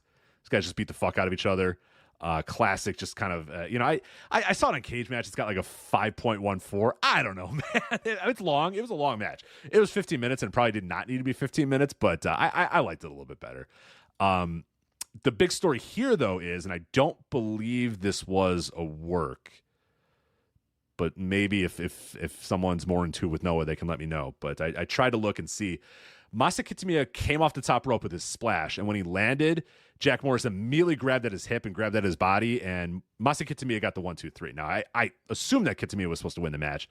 I don't doubt that. But after the match, Jack Morris basically couldn't get up, and the doctors came over, and they talked to him for a little bit. And it was going on for a long amount of time, way longer than I figure it would be if he was just selling. And then they brought out the stretcher, and then he decided, no, I don't need the stretcher. I'll get up. But he had to get help to the back, and it didn't. I mean, I've watched enough wrestling to, I think, know when a guy's working and when it's a shoot injury. This felt to me like a shoot injury. Just the way that his face looked, his body looked, the way that the doctors looked. They got a lot of days off. Yeah, which is good. So I think, as far as I know today, I looked, they have not taken him off of any shows. He's not missing any time as far as I know. So could have got the wind knocked out. Could have gotten, yeah, it could be any sort of scenario. But hopefully he is okay and could do the whole tournament. But the match so far that you absolutely have to go. What did Cage Match give this match? Let me see. They probably didn't give it 7.8. No, 7.8. That should be higher than that. Kano and Manabu Soya. So you got the new and improved Manabu Soya, who's just a brick fucking shithouse now. New hair, new body, new lease on life. He's got eugenics coursing through his veins. I don't know what he's got going on, but how that man at age 48 or whatever put on so much muscle mass, hey, not a question for me to ask. It's fine. I don't care. 48? Is he older than 48? He's not even in his 40s. Oh, is he not even in his 40s? Oh, okay, all right. 39, jeez. Oh, you can build some muscle at 39 then. Okay, that's fine. I thought he was older than that, so. I know he's been around a while, but gee, really. He's only 38? Okay, yeah. I'm sorry, because he always looked and felt a little older than he was, but now he's been around forever, but I understand why you would think he's older. But now he looks younger with his new and improved hair and body. But these guys went out there, and oh my God, Joe, they just beat the ever living shit out of one another. And Noah, with their great production, you have the lights on the ring and the crowd's all dark and their cameras are great. The last 5 minutes of the match are these guys just slapping each other and sweat and spit just flying off. You know what I mean? Like, that's wrestling, man. That's how that you could take your charm bracelets and shove them up your ass. I want Kano and Manabu Soya slapping each other so hard, sweats flying all over the ring or whatever. And that's what they did here. They just beat on each other and beat on each other and beat on each other. And eventually Kano got the win. But 7.8, man. I might be a little higher on that than those people. But I'm a Manabu Soya guy, so I get how some people might. But this was fucking great, man. They just beat the ever-living shit out of each other over and over again. And then the main event was Luis Monte from Dragon Gate versus Kaito Kiyomiya. And Monte got the win, which I think is a little bit of a surprise, but they're probably booking it in the way that, Gato would book a G1, where it's like, oh, that's surprise. We always talk about it. That's a staple of Japan round robins, is that big upset on night one or whatever. Oh, the guy that you think is going to go, have the most points, he loses in the first, and the guy you didn't think was going to have that many points, he wins in the first. Oh, what's going to happen? And I'm sure it'll all come out in the wash, and Kiyomiya will, be near the top, and Monte probably won't be. But match itself, well, maybe they give Monte an outsider title shot. Yeah. Monte wasn't great here. I don't know. He I think Monte's thing works in Dragon Gate. I don't know if it works. We're gonna find out. Got a whole tour in front of him. Yeah, working with new guys in different styles. So we're gonna find out. Yeah, because he was kind of. He was working kind of soft here. You know what I mean? He was working a little softer than, especially when you juxtapose it with Soya and Kano going out there and just literally right. Like beating the fuck out of each other and really Kitsumiya and Jack Morris did that too. And Noah's a very, it's strong style in a lot of ways these days. It's kind of that. So let me ask you this. I I heard bad things about the atmosphere of this show. Did it feel dreary as it has been described to me? It did? Yeah, Okay. it definitely did. I mean, and that's been a problem with Noah lately. Yeah, the crowd got up on certain times, but it had an echoey feel to it the entire time. I mean, they had 1,000 people in a building that seats nearly 3,000 people, and it felt that way. And it was like you could tell it was only the floor that was filled. You could tell the upper deck was pretty much nobody there, and just kind of it gets echoey at times. And that's that's a real issue with Noah when they're running these bigger buildings, and as we've talked about, not selling tickets to them very much, is that things can get echoey, and you could feel like you're watching a show that's taking place in a big arena and there's not that many people, because it's a show taking place in a big arena and there's not that many people. So the show was on the 4th, and the next show is actually in a few hours on the 9th. So when we said it's a few days between the shows. This show was several days ago. Yeah, so right. Now that they are coming to Corrigan, is it 2 nights in a row or is it 3 nights in a row? The next show's in Corrigan for sure. 3's in Corrigan. I got the whole schedule here. Night 4 is okay. So they got 3 shows in a row in Corrigan, 3 nights in a row, 3 shows in a row in Corrigan. So that's a good opportunity to really pick up some momentum and have some hot shows. Yeah. So, the main event later tonight is Kaito Kiyomiya versus Ryohei Oiwa, which is arguably the hottest match they have. Yeah, that's gonna be great. Yeah, because Oiwa has been calling out Kiyomiya. So, and I'm interested how that's gonna draw. The main event on the second Korakuen show is Wagner 3 versus Yoshiki Inamura. I'm assuming these are accurate match orders because they look like they would be match orders based on the order of the other matches. And then the third main event is Kotoge versus Kaito Kiyomiya. So I'm interested to see how Kiyomiya Oiwa draws in a few hours. Last year they put 8:04 night 1 in Yokohama. The year before 9:40. And the Korakuen shows last year drew I have it right in front of me in my notes here. Let me ruffle through my paper notes. So they were up. They were up in Yokohama then. What was that number from last year? You said 8:04. 8:04. Okay, so they're up. I mean, it's not a great number, but they're up. So then they did 6:22 in Osaka, Little Osaka, 6:61 in Hiroshima, 9:26 in. No, that's wrong. I'm looking at the wrong year. That's 2022. Hold on. 2023. Yeah. Yokohama, scratch everything I just said. Yokohama was 8:04. Okay, like I said. Then they did 3 straight Korakuens like they're doing this year. And they did 6:22, 6:61, and 9:26. 9:26 was Wagner 3 versus Go Shiozaki. Okay. That to me is the target for Kiyomiya and Oiwa. Yeah. You can't have 600s. You can't be bringing 600s with those guys. You can't be in the 600s for that match, or to me, that's a massive problem. The first Korakuen last year was Saxon Huxley versus Nakajima. Right. Okay. Yeah. Okay. And the second night in Korakuen was Kano versus Yoshiki Inamura with Nakajima and Wagner 3 in the semi-main event spot. So the 9:26 number with the Go Shiozaki match would be the one that they should be gunning for. Then they went up to Sapporo and did 6:25 and 6:05. 4:03. 4:03 in Sendai last year. Oh, man. And then, but they finished the tour strong, okay, with the last 2 shows. In Kanagawa, they did 16:94 for Go Shiozaki versus Manabu Soya. Are you noticing a trend with their better attendance? Yeah, it seems like Go draws and nobody else does.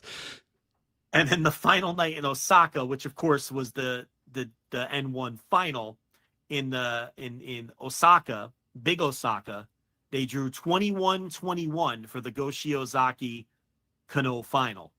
So when you talk about Go Shiozaki being off of the tour, Rich, it's meaningful.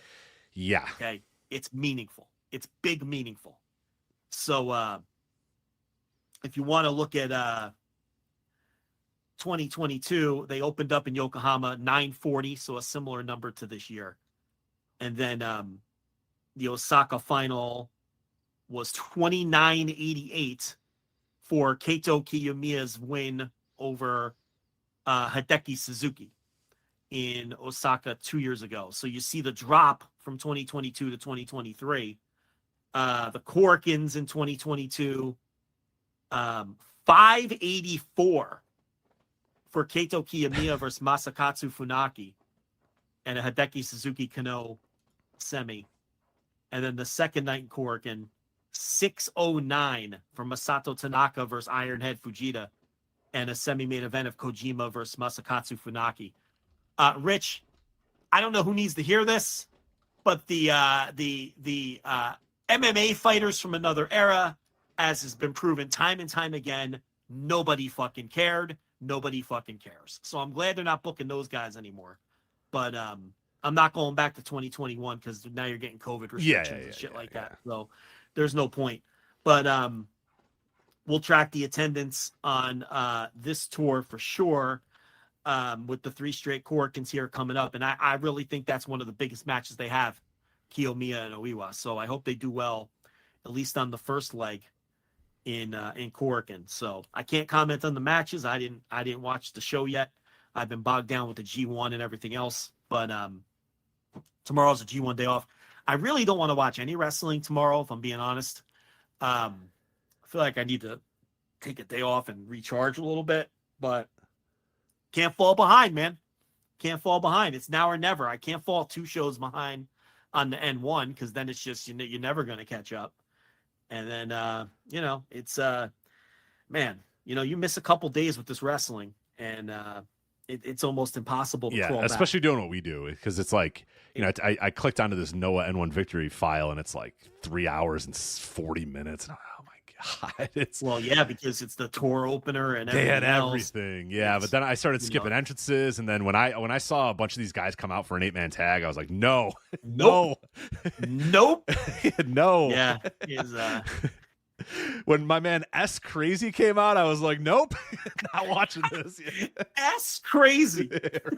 That's what his little graphic says, because Noah has like the fighter. They have the fighter graphics or whatever, where it's like M Kitamiya height, 2 meters or whatever the fuck. I don't know what the hell. I don't know my meters to feet or whatever. And then it's like weight, kilograms, age, whatever. Yeah, so it's S Crazy. I love it. It's so good. Yeah, S Crazy. You were out. You're like, I can't slap fast forward fast enough. That's crazy, yeah. So I'm sure when I log in the Wrestle Universe later, I'm going to have to rewind to the start of the show. I think I did. I think I got you in a good spot. I think you'll be all right. Thanks. No problem. All right. Real quick, as we're talking about summer tournaments and wrestling, has the Fire Festival popped up anywhere? 01's. Is that even happening right now? I think it's done. I think it wrapped up. I'm looking right now. Over? It's over. It is over. It is. Don't spoil yourself though. It's a good point, but it's not going to pop up. I don't know. How much does Cage Match say is on tape? The little color codes on the side. Yeah. It says it was taped by Samurai TV, so it's there. Oh my God, this fucking you pull up 01 on Cage Match and it has the 2 different. It's got both Tochigi 01s. Pro. Yeah, it's got the Real 01. Yeah, I don't know. Let me see if I can narrow it down. The Fire Festival with a little 2024. Let's see what we get. All right. Oh God, they had both sides of the promotion doing that too. All right. Night 1 didn't come up, interestingly enough. Rich, there's one show that was apparently taped. The finals, I think. Yeah, it's always how it is, right?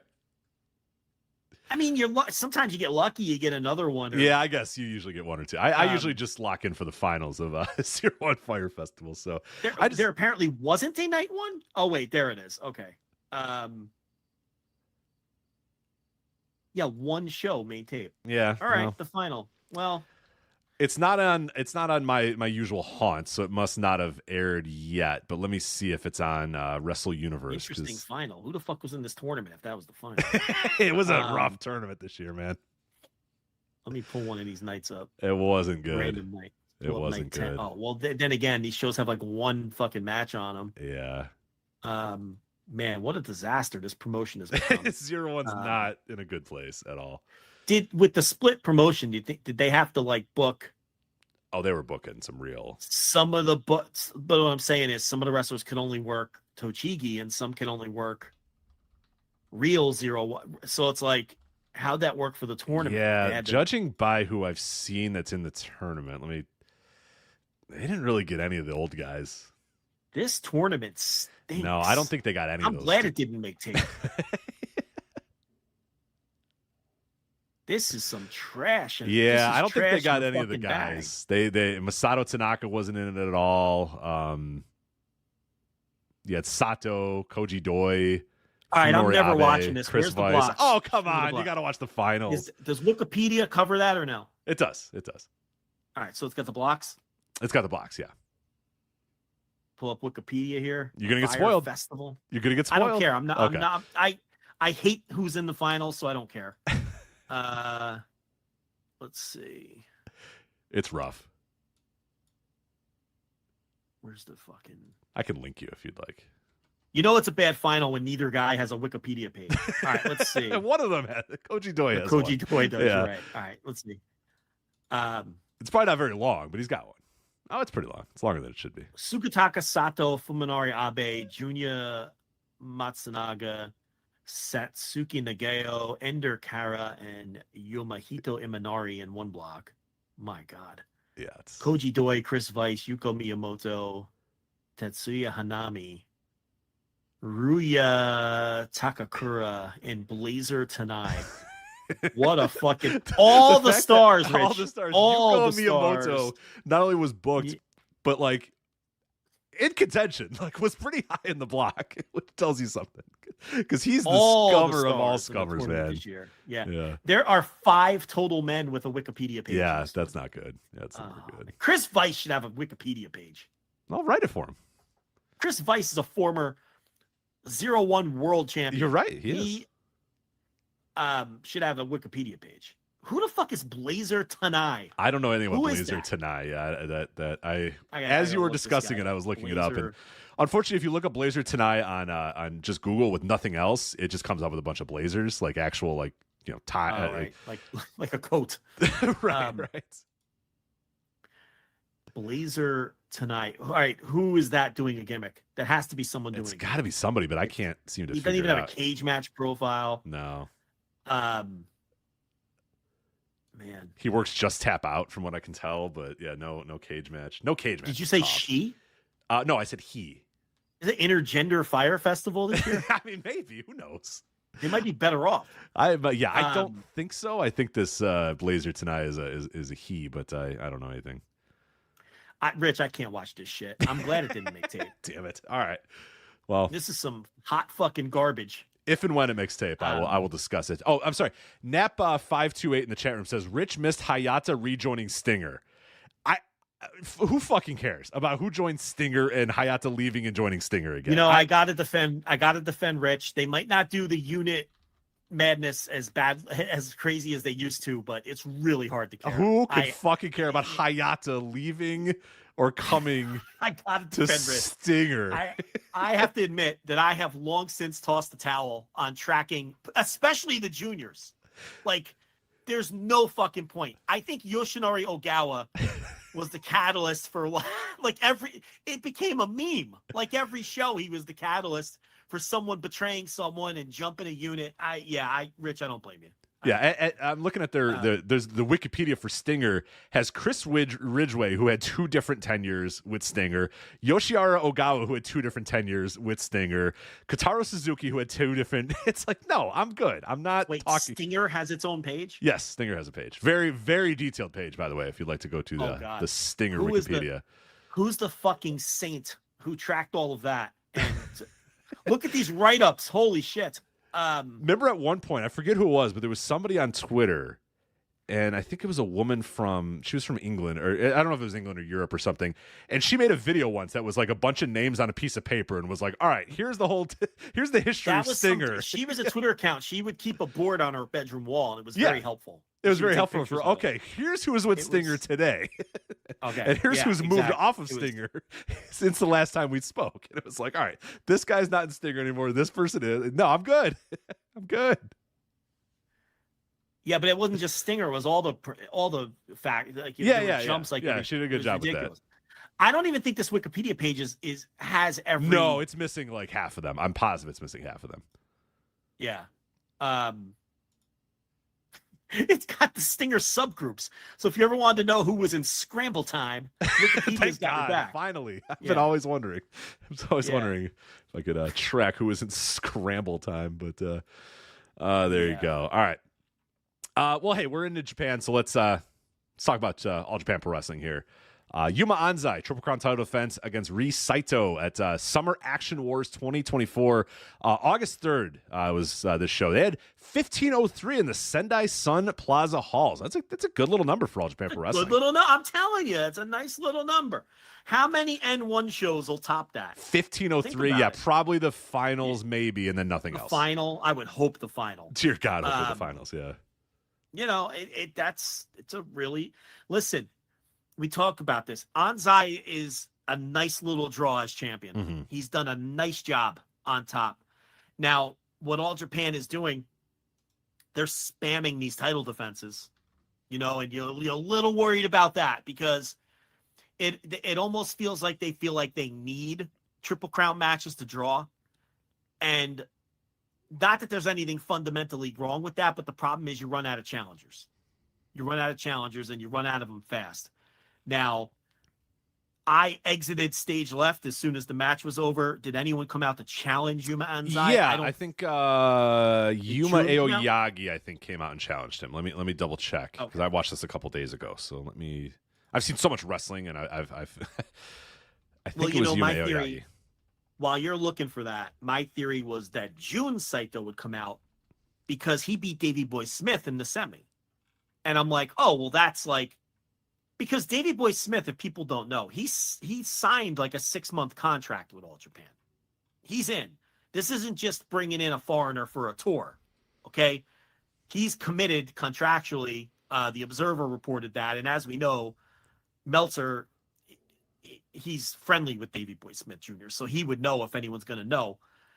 I was surprised that they brought Davey Boy Smith Jr. in, and he lost his first match. I think it was his first singles match, right? He hadn't had one. No, it was his first show period. So it's like, I thought, all right, that must mean they have immediately bells started ringing in my head. All right, Jun Saito is going to come out after his brother loses to Yuma Anzai. But you're telling me it wasn't Jun Saito. It was Aoyagi. Yeah, Aoyagi came out, and Paul Wedding in our chat room is telling us that Aoyagi and Miyahara are the next two challengers. Oh, they already had those lined up. Yeah. I forgot about that. That's a bad job out of me because they already had those guys lined up. All right, yeah, that's just me forgetting the shit that they already have. There's a lot of wrestling going on right now. You're okay to do that, but but we just talked about it last week. Well, and we I forgot about it. we did, but I like your idea. Job out of me. I like your Saito. Hey, he could jump the line. Hey, he beat Davey Boy Smith Jr. That's a good scalp. He should jump the line. And they did a really cool thing too. So Jun Saito and Davey Boy Smith had their match, and then Jun Saito won. And as he's walking to the back, they just continue to play his music as his brother walks out for the main event. And I was like, Lee Fitting,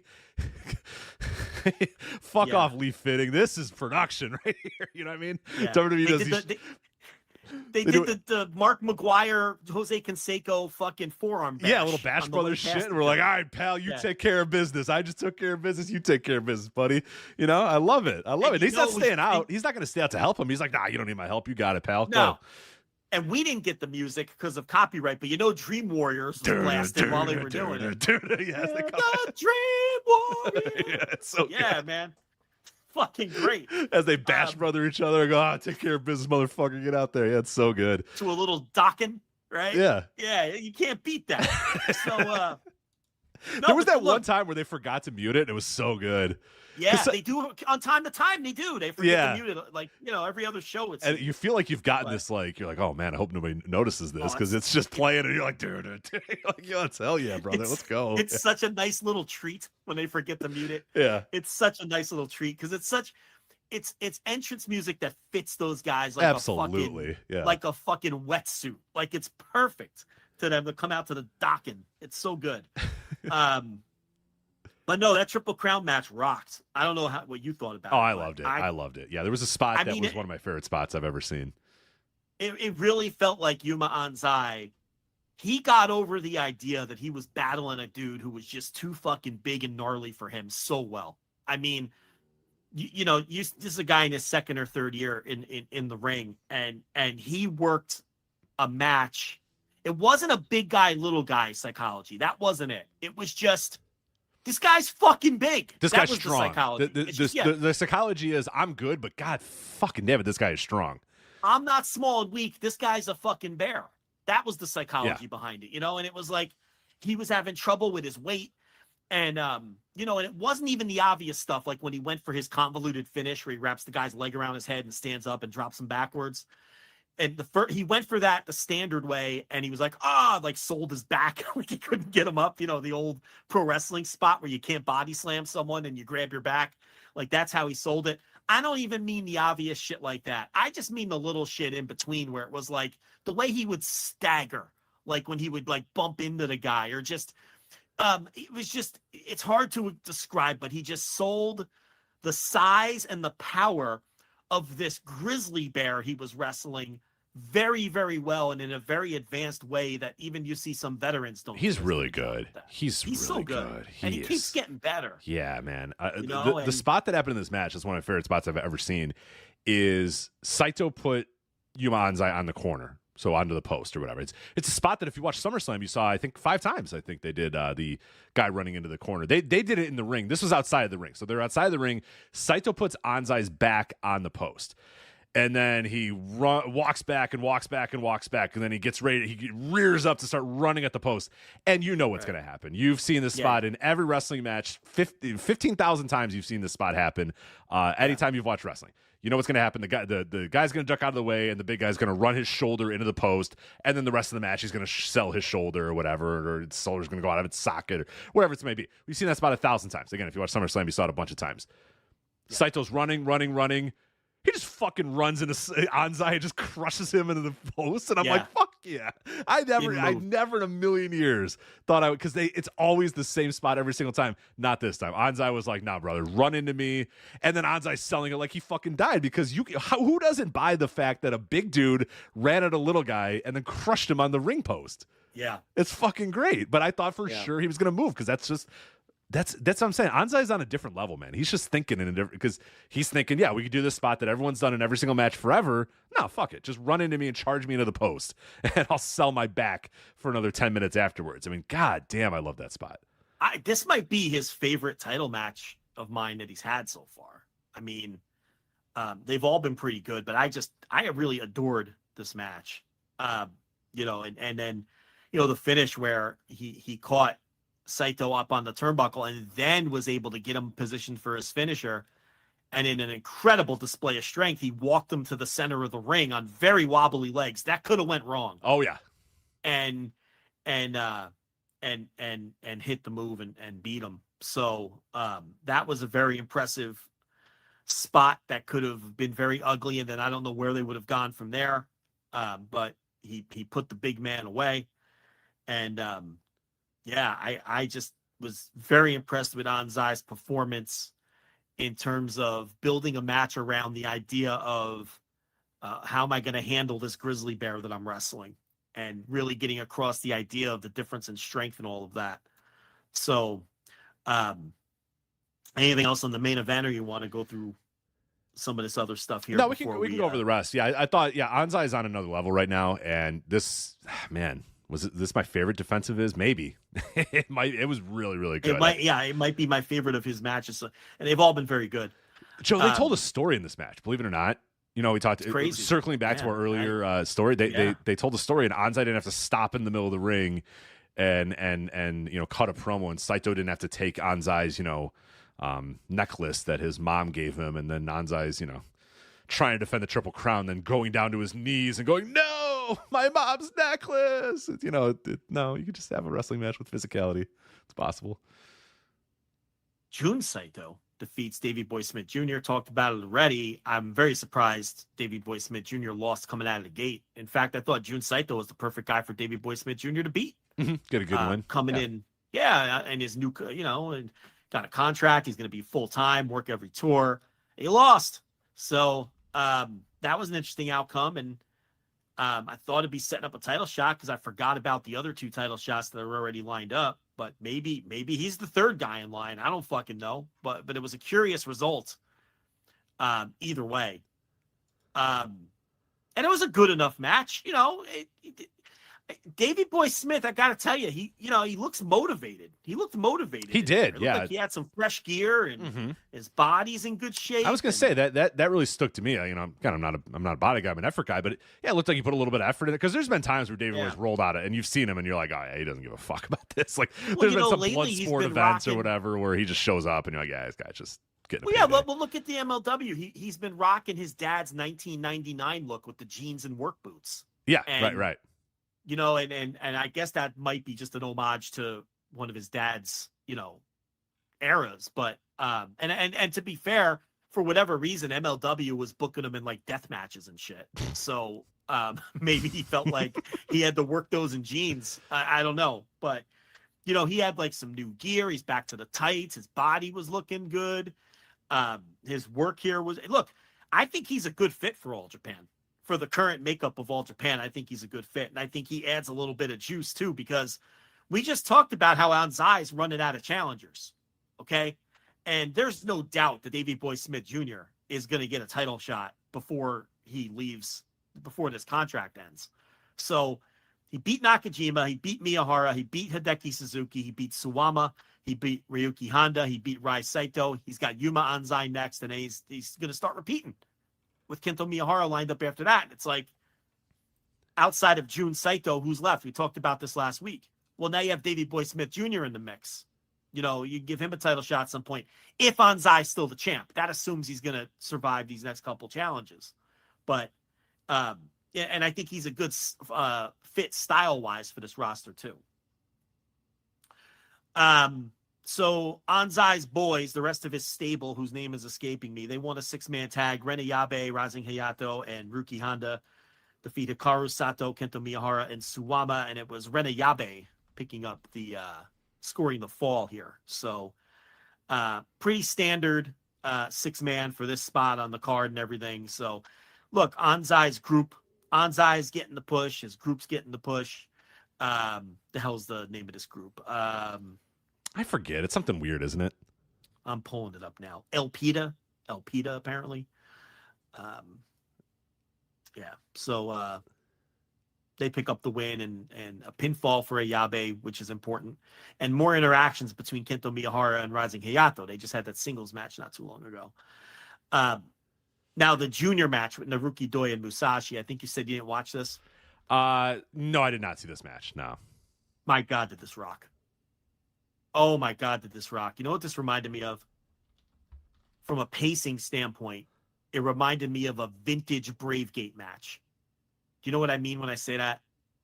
Like, remember when Dragon Gate was really humming and you'd have a big Bravegate match on one of their big shows, a Kobe World or something like that? Yeah.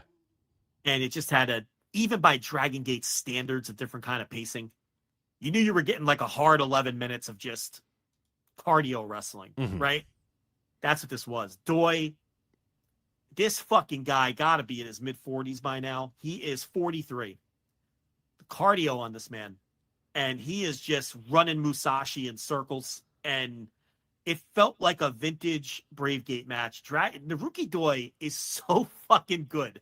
You forget how good that these Dragon Gate guys from the golden era really are. And he never got bad. He never really got that bad. You know what I mean? He was always kind of still fine, even in the final Dragon Gate days. Yeah, and I mean, this felt like, when Dragon Gate would have like those big elimination matches, like 5-on-5 elimination matches or whatever, and this felt like a cross between a Bravegate match and a really hot final fall of one of those elimination matches between the two top guys in each unit. Mm-hmm. And he won it with like a roll up or something, like they would in Dragon Gate. Like he won it with like a school up or a victory roll but not a cheap one where he just catches the guy and then he's like celebrating, like, yeah, I got you, motherfucker. Not like I survived and pulled this out of my ass. Like I out wrestled you and it was just so good.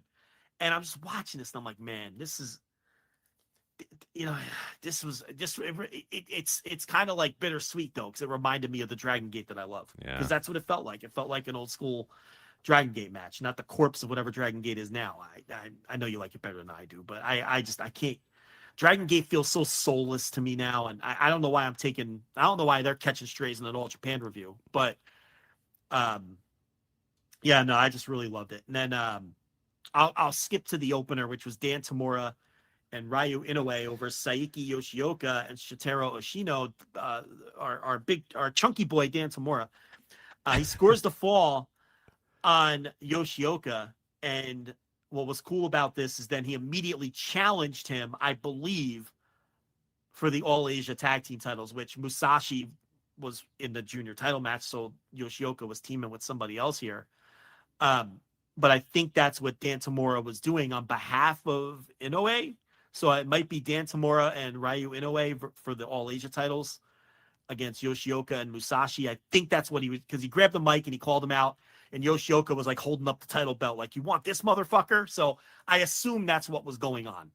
Okay. And he pinned him. So that's what we're going to get there. My favorite chunky boy, Dan Tamura, looks like he's getting an All Asia Tag Team title shot. And then the 10-man tag that came after that was just a bunch of horse shit, and I hand waved it halfway through. Oh, but I think our boy Jack Kennedy was on that. I didn't watch it either. He was. Jack Kennedy was at ringside. He wasn't in the match. Oh, okay. He was.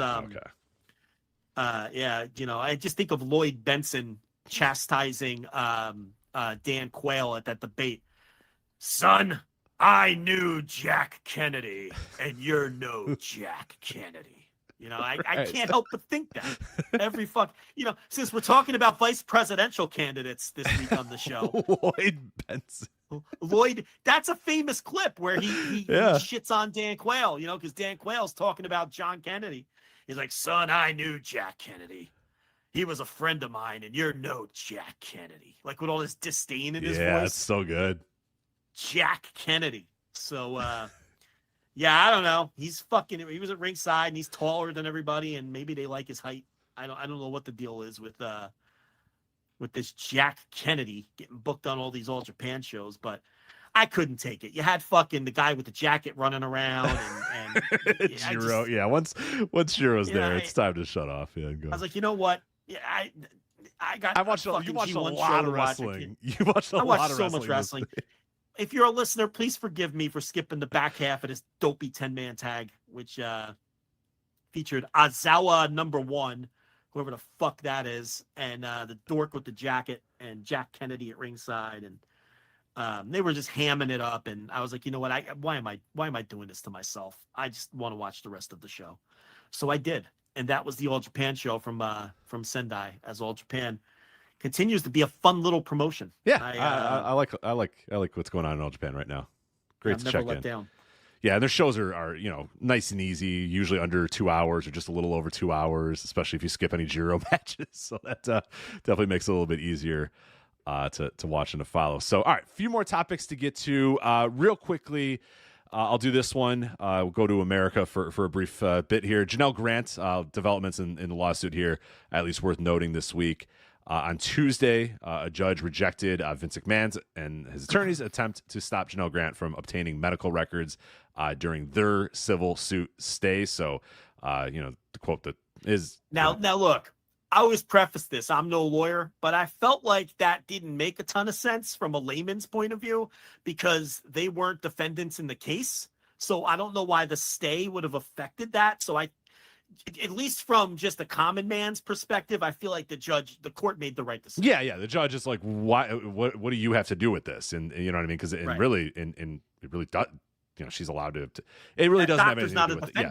Right. Yeah. So so essentially, because she's trying to do the civil, they're doing their civil suit that's in stay, but she's trying to obtain medical records for the other case going on, or the other thing going on here, which directly relates to the news that came out yesterday that Dr. Carlin Kolker of Peak Wellness Clinic responded to Janel Grant, denied any improper treatment done by him or Peak Wellness Clinic. Grant is trying to get her medical records from the clinic for undisclosed medical treatments she alleges to have received at the facility. In relation to, Vince McMahon and the idea that McMahon and WWE made her go to this clinic and receive treatments that she wasn't disclosed. Kolker and Peak Wellness Clinic denied withholding any information regarding her care, claimed that they never got any pushback from her, and the implication that Kolker berated Grant at any point was, quote, recklessly and harmfully false. So Yeah, there's the latest in that case, and obviously more will come from both of those, but at least wanted to note that this week.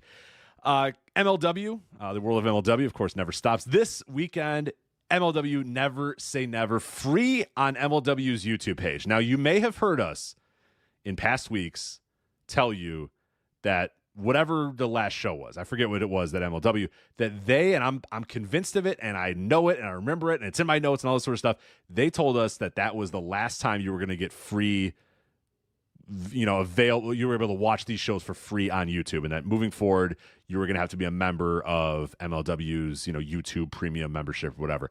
And then the press release comes out a couple of days ago or last week that we shared on flagshippatreon.com. Free, by the way. You can go and sign up for a free tier to read that and a little bit of analysis about that.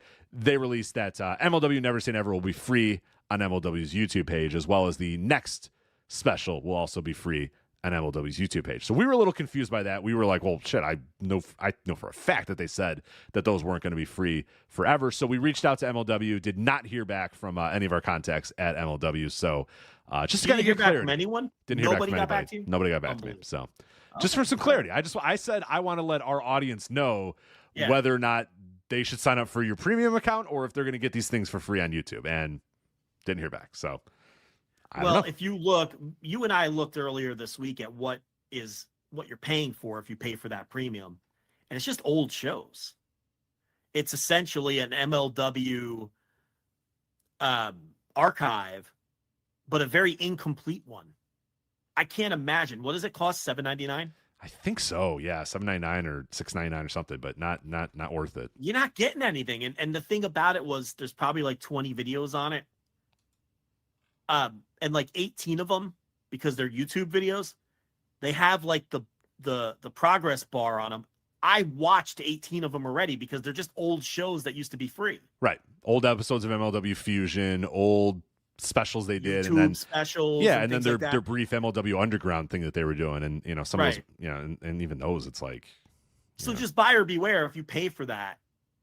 There's no indication yet at all that the current live YouTube specials are moving behind that paywall, because even the next one, as Rich said, what's it called? What's the New York one titled again?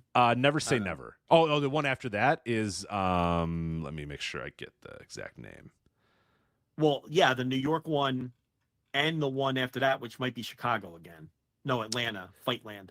No. Okay, no, you're confused. The New York show is Summer of the Beasts. That's on the 29th. That one they also said is free on YouTube. In various press releases, that one is also free on YouTube. So Never Say Never, you're getting free. And then Never Say Never is the one from St. Petersburg that was taped a month ago. Yes, correct. After Blood and Thunder was the live one. Never Say Never is the follow-up. That's free. Summer of the Beasts on the 29th in New York City is also apparently free. And have they said anything about Fightland in Atlanta? They did not. So Fightland did not have anything said about it. So that's the one that's still, I don't know. That's up in the air. But I am almost positive they said that Blood and Thunder would be the last free one. I thought so too. But now Summer of the Beast is going to be free as well, and they're not getting back to us.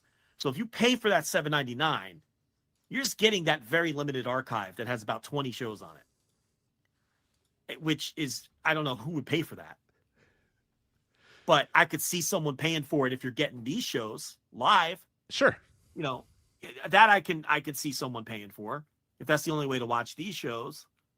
But that they keep pushing that back, so I don't know what's going on. Yeah, who knows? But Dakota Jones with a great comment in the chat room says, "Is Never Say Never the one with Timothy Dalton?" That's a good guy. That's a good. That's a good one. All right. That got a legitimate chuckle out of it. So, So anyway, this coming up on Saturday, this was taped again in St. Petersburg. I guess all this is going to air. Gigi Ray versus Gianna Gage. I don't know who those people are. Opera Cup first round matches. Bad Dude Tito Escondido. Because remember, he's Bad Dude Tito Escondido. Yeah. MLW. Against very odd booking. Danny Jones, for some reason, was okay. So they bring Danny Jones in for the Opera Cup. The other Opera Cup matches, Mr. Thomas versus Alex Kane as the Boombaye Fight Club explodes, and Mystico versus Magnus And the other uppercut match, first round matches have already taken place.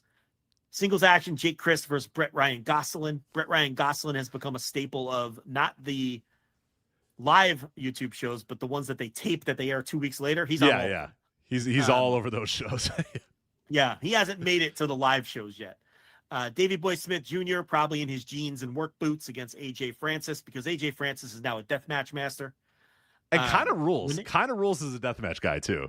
Hey, he had another good one on the TNA Slammiversary that you didn't watch. Yeah.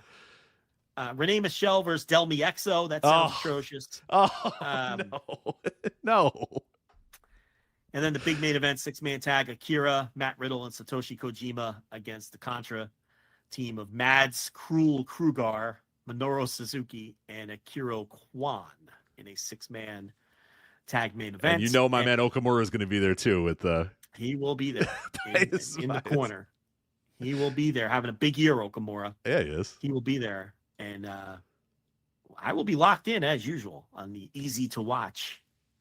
Twice a month is all they ask, Rich. Twice a month, in and out in 2 hours. Yeah, you can't beat it. Twice a month, in and out in 2 hours. Good production usually. Man, decent production, decent wrestling. Professional announcing, because you don't have Matt Stryker anymore. Nope. You got Dombrowski, and then the guy who sounds like Don Callis, and then I forget, Christian something. See, I think he sounds like Christian Cage. You think he sounds like Don Callis? I think he sounds like Don Callis, but he has a distinctively Canadian accent that we clearly we're both picking up on a Canadian picking accent. Up something there. Yeah. Different parts of Canada, but we're picking up on something Canadian. On some Canada thing there. Yeah. Yeah. Maybe he's Manitoba or something. Yeah. Who knows? Maybe he's in between. Yeah, so we'll Christian be on top Cole, of that. right? Isn't it Christian Cole? I'm pretty sure. Yes. It says he's from Belmont, California, so I don't know what. Well, he doesn't sound like he's from California. He sounds like he's from Canada. He does. He's got the Canadian. He's got a slight Canadian thing going. Yeah.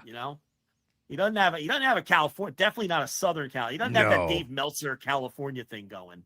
He definitely doesn't have that, and he doesn't have like a deep South Canadian Californian thing going either, like an LA San Diego thing. He definitely doesn't have that either. So I don't know. Maybe it's a work. Is he working? Where did he come from? I don't know where he came from. All I see is Christian Cole. It looks like his work. He did work for a while, but not much. He's got 4 matches on Cage Match. He was in M1W in Anaheim. Then Championship Wrestling from Hollywood. So he's a guy coming in from he's a Marquez guy then. Yeah, I guess he is a California guy. Yeah. All right. So that's MLW. There you go there. We're gonna talk about All Elite Wrestling, All In Wembley. We can wait on that. Who cares, right? We could push that back. It's like in 3 weeks or something. We got time. We got to talk about Fire Festival and all these other things that are way more important. All right, let's talk about Rev Pro, though, because that is important. Because this weekend, Rev Pro, August 11th from York Hall, Rev Pro Summer Sizzler 2024. Big show for Rev Pro. Main event is going to be an AEW American title match. MJF defending that title against Michael Oku. Yeah, well, I mean, that's going to have incredible heat in the building. It's going to be a very divisive match, obviously, because there's people. I feel like the Venn diagram of MJF haters and Michael Oku haters is like a perfect circle. Yeah, that'll be. I don't think it'll be. I think it'll be the people that are going to hate it and talk shit about it are going to talk shit about it and hate it for sure. Yeah, I think it'll have great heat in the building. But obviously not everybody's going to love it. What's the date on All In? Are they piggybacking All In again? Oh, no. All In's August. No, 20. I know this isn't the piggyback, but are they piggybacking All In? All In's the 25th? Yes. So luckily, VoicesOfWrestling.com has the All In Weekend 2024 full schedule. They're running Copper Box 25th. And they're running Copper Box, yeah. All right, so let's do this show first, and then we'll quickly go over to what they got lined up for Copper Box, because it might tip off some finishes and stuff. So we've got Oku and MJF. Oku's already announced for a title match at the Copper Box against Luke Jacobs. Mm-hmm. So this MJF match, I don't believe is a title match though, right? I think it is. It is a title match. Yeah, it's announced as a title match, I believe. Let me double check that, but I'm pretty sure they're announcing Gabe Sapolsky somewhere is just shaking his head like, that's bad job. Yeah, you can't announce. They're announcing it as a title match for sure. Oh, well, No, it's an AEW. But it's an title. AEW title match, is what I'm saying. So it's like, yeah, no. It's not for the MLW title. It's for the AEW title. Oh, okay, not for the Rev Pro title. No. For the American title, for MJF's American title. So yeah. Oh, so that's fine then. Yeah. So yeah, I don't have any problem with that. So because then Oku's because they've already built Oku Luke Jacobs for a couple weeks later. So yeah, no, that's gonna, and I'm sure it'll draw too. You know, I'm sure MJF will add to the ticket sales of that show, and I'm sure it's gonna have incredible heat in the building. I would expect York Hall to be completely sold out if MJF is going to be there. It'd probably be close to sold out anyway without him, depending on what else they had on the show. But yeah, it's going to be an interesting match, I think, with a super hot crowd. Yeah, I think it's very quickly. I didn't go watch the CMLL. How did he get over in CMLL? Okay, everybody hated him. It was super over in the building. Like we thought it would be. Yeah, and like I know a bunch of like American fans are like, that's bullshit, because he did. And it sold out completely, right? Yeah, a huge crowd. They had what was the number? I think I don't know if the number's out there, but it was a sellout. Yeah, it was a sellout. It was never a number, but it was a sellout. So he comes out to like some random American song. I forget what it was, but some very American song with the giant flag or whatever. Is it the AEW where it's dan dan dan dan? Yes, it was that one. Yeah, that's what it was. Yeah. Which immediately got huge boos. Yeah, immediately got huge boos. And then he has the biggest American flag you've ever seen in your entire life. Huge boos. Yeah. Then he comes out to the ring and he wants to cut an MJF promo. So, actually, he did come out with his normal MJF music at first. Now, you know what? Now that I remember this, he came out to his normal MJF music first and got actually a big pop. Like the crowd was pretty excited about that. But then when he won, he came out with the American. He left with the American music. So he comes out with his big music, his music. So he comes out with the big flag or whatever. He gets in the ring. He grabs the mic like he's going to cut a promo. He can't speak Spanish. So Rocky comes out and does the promo for him, and it's so good though because MJF is talking and he's doing his promo in his cadence or whatever, and then Rocky is doing it in Spanish, but Rocky's cutting a promo in Spanish. It's not like Rocky's just translating in like monotone Spanish. So it's so good. It's really good. Anybody who's mad about this, it's wrestling, man. Just fucking, it's okay. Like, Well, then Chris Jericho's going to go there and sell the place out and blow the roof off the building too. Right. So, he says this is great business for every time these AEW guys go down there, they sell the place out and they have these hot crowds.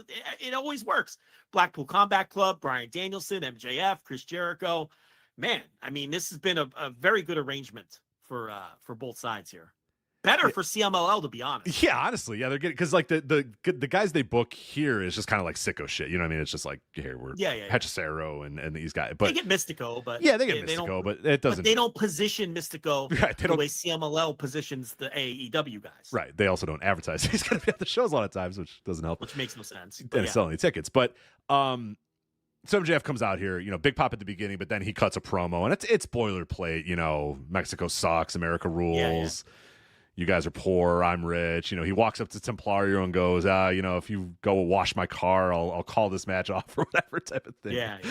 Type of thing. So it's whatever. And then Templario's like, no. And then he attacks him or whatever. And then the crowd's into it. Then the crowd is way into it now. They're all in on Templario, all against MJF. And they had an okay match. It wasn't like, it was one fall. It wasn't two out of three falls. It was just a one fall match here. And it was fun. And, Templario and MJF have decent chemistry, and MJF's doing classic heel shit. He's trying to rip the mask off. He attacks the little fucking the little guy, the Kamalito or whatever. He just Queen of Mamoto, whatever his name is. He just like walks over and kicks him into the back of the head. He just goes falling, and the crowd's like, "Oh, fuck you," So just classic stuff. And then he won. He won the match, and I know that a lot of people are like, he did the racism stuff, and then he won. But it's like, it's all right. I mean, it's Mexico. That's kind of how we talked about this. Their fans do not look at it that way. Sam Adonis did that for 5 years. He did that gimmick. Came out with a Trump flag. Right. That's what I'm saying. It said, "You all deserve to be deported from my country," and everyone went boo. Yeah, and then Jarrett with the tortillas. And it's just, they don't apply your ethics to other culture. They don't care. To them, it's just It's a silly wrestling show. It's silly wrestling heat. They don't view it the same way. And that's all there is to it. You got to leave it alone. It is what it is. It's and he might come back and he might take a fall for somebody at some point. Like, I don't think that's I think it looked like he was having a blast. I'm sure it was for his title, which is why it was one fall, because it was for the AEW title. That's why it wasn't a 3-fall match.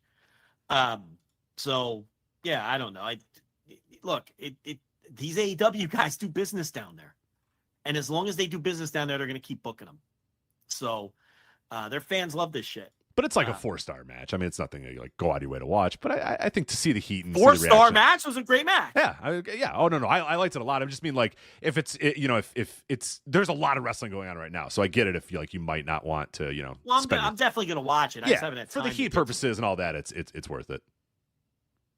Yeah. So anyway, back to Rev Pro here. So, yeah, it'll be a similar environment there. He's going to get mega heat. They're going to love to have him there in York Hall, and it's going to be a hot match. Okay, so what else we got there on what is this, Saturday? Saturday, yep. Yeah, so you got Gideon Gray versus Dan McGee, and now for this match is James Castle recently passed away. He was so there was that Gideon Gray video that was making the rounds a couple about last week or so. With him just kind of pouring his heart out about his former friend or whatever. So this is a match to kind of honor him. So you might get a little shtick. You're not going to get as much Gideon Gray. If you think it's going to be old school, Lord Gideon Gray, you're probably not going to get that. It's more of a match to kind of honor their fallen friend. So if you're wondering why Gideon Gray is in just a straight up match, that's why.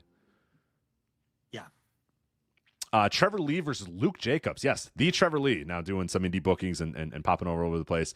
So Trevor Lee versus Luke Jacobs. And we'll talk about both these matches here. Robbie X versus Donovan Dijak. So Dijak coming over too. Those two should be good. Right? Like Robbie X and Donovan Dijak should be fucking awesome. Yeah, big size difference. But yeah, look, again, Andy knows who to book. Dijak, I could totally see that being his kind of guy. So I get it. This is a match that I'm either going to love or hate, and I don't know. Jack Cartwheel versus Leon Slater in a cruiserweight scramble qualifying match. Yeah, I mean, it could just be very, very stupid, or, it could be a lot of fun. I think Jack Cartwheel's kind of stupid, so I think it's probably going to be pretty I'm stupid. not a big Jack Cartwheel guy either. I've seen him have really good matches, though. I've also seen him have matches that were just a bunch of excessive junk. Yeah. So we'll see. Yeah, hopefully.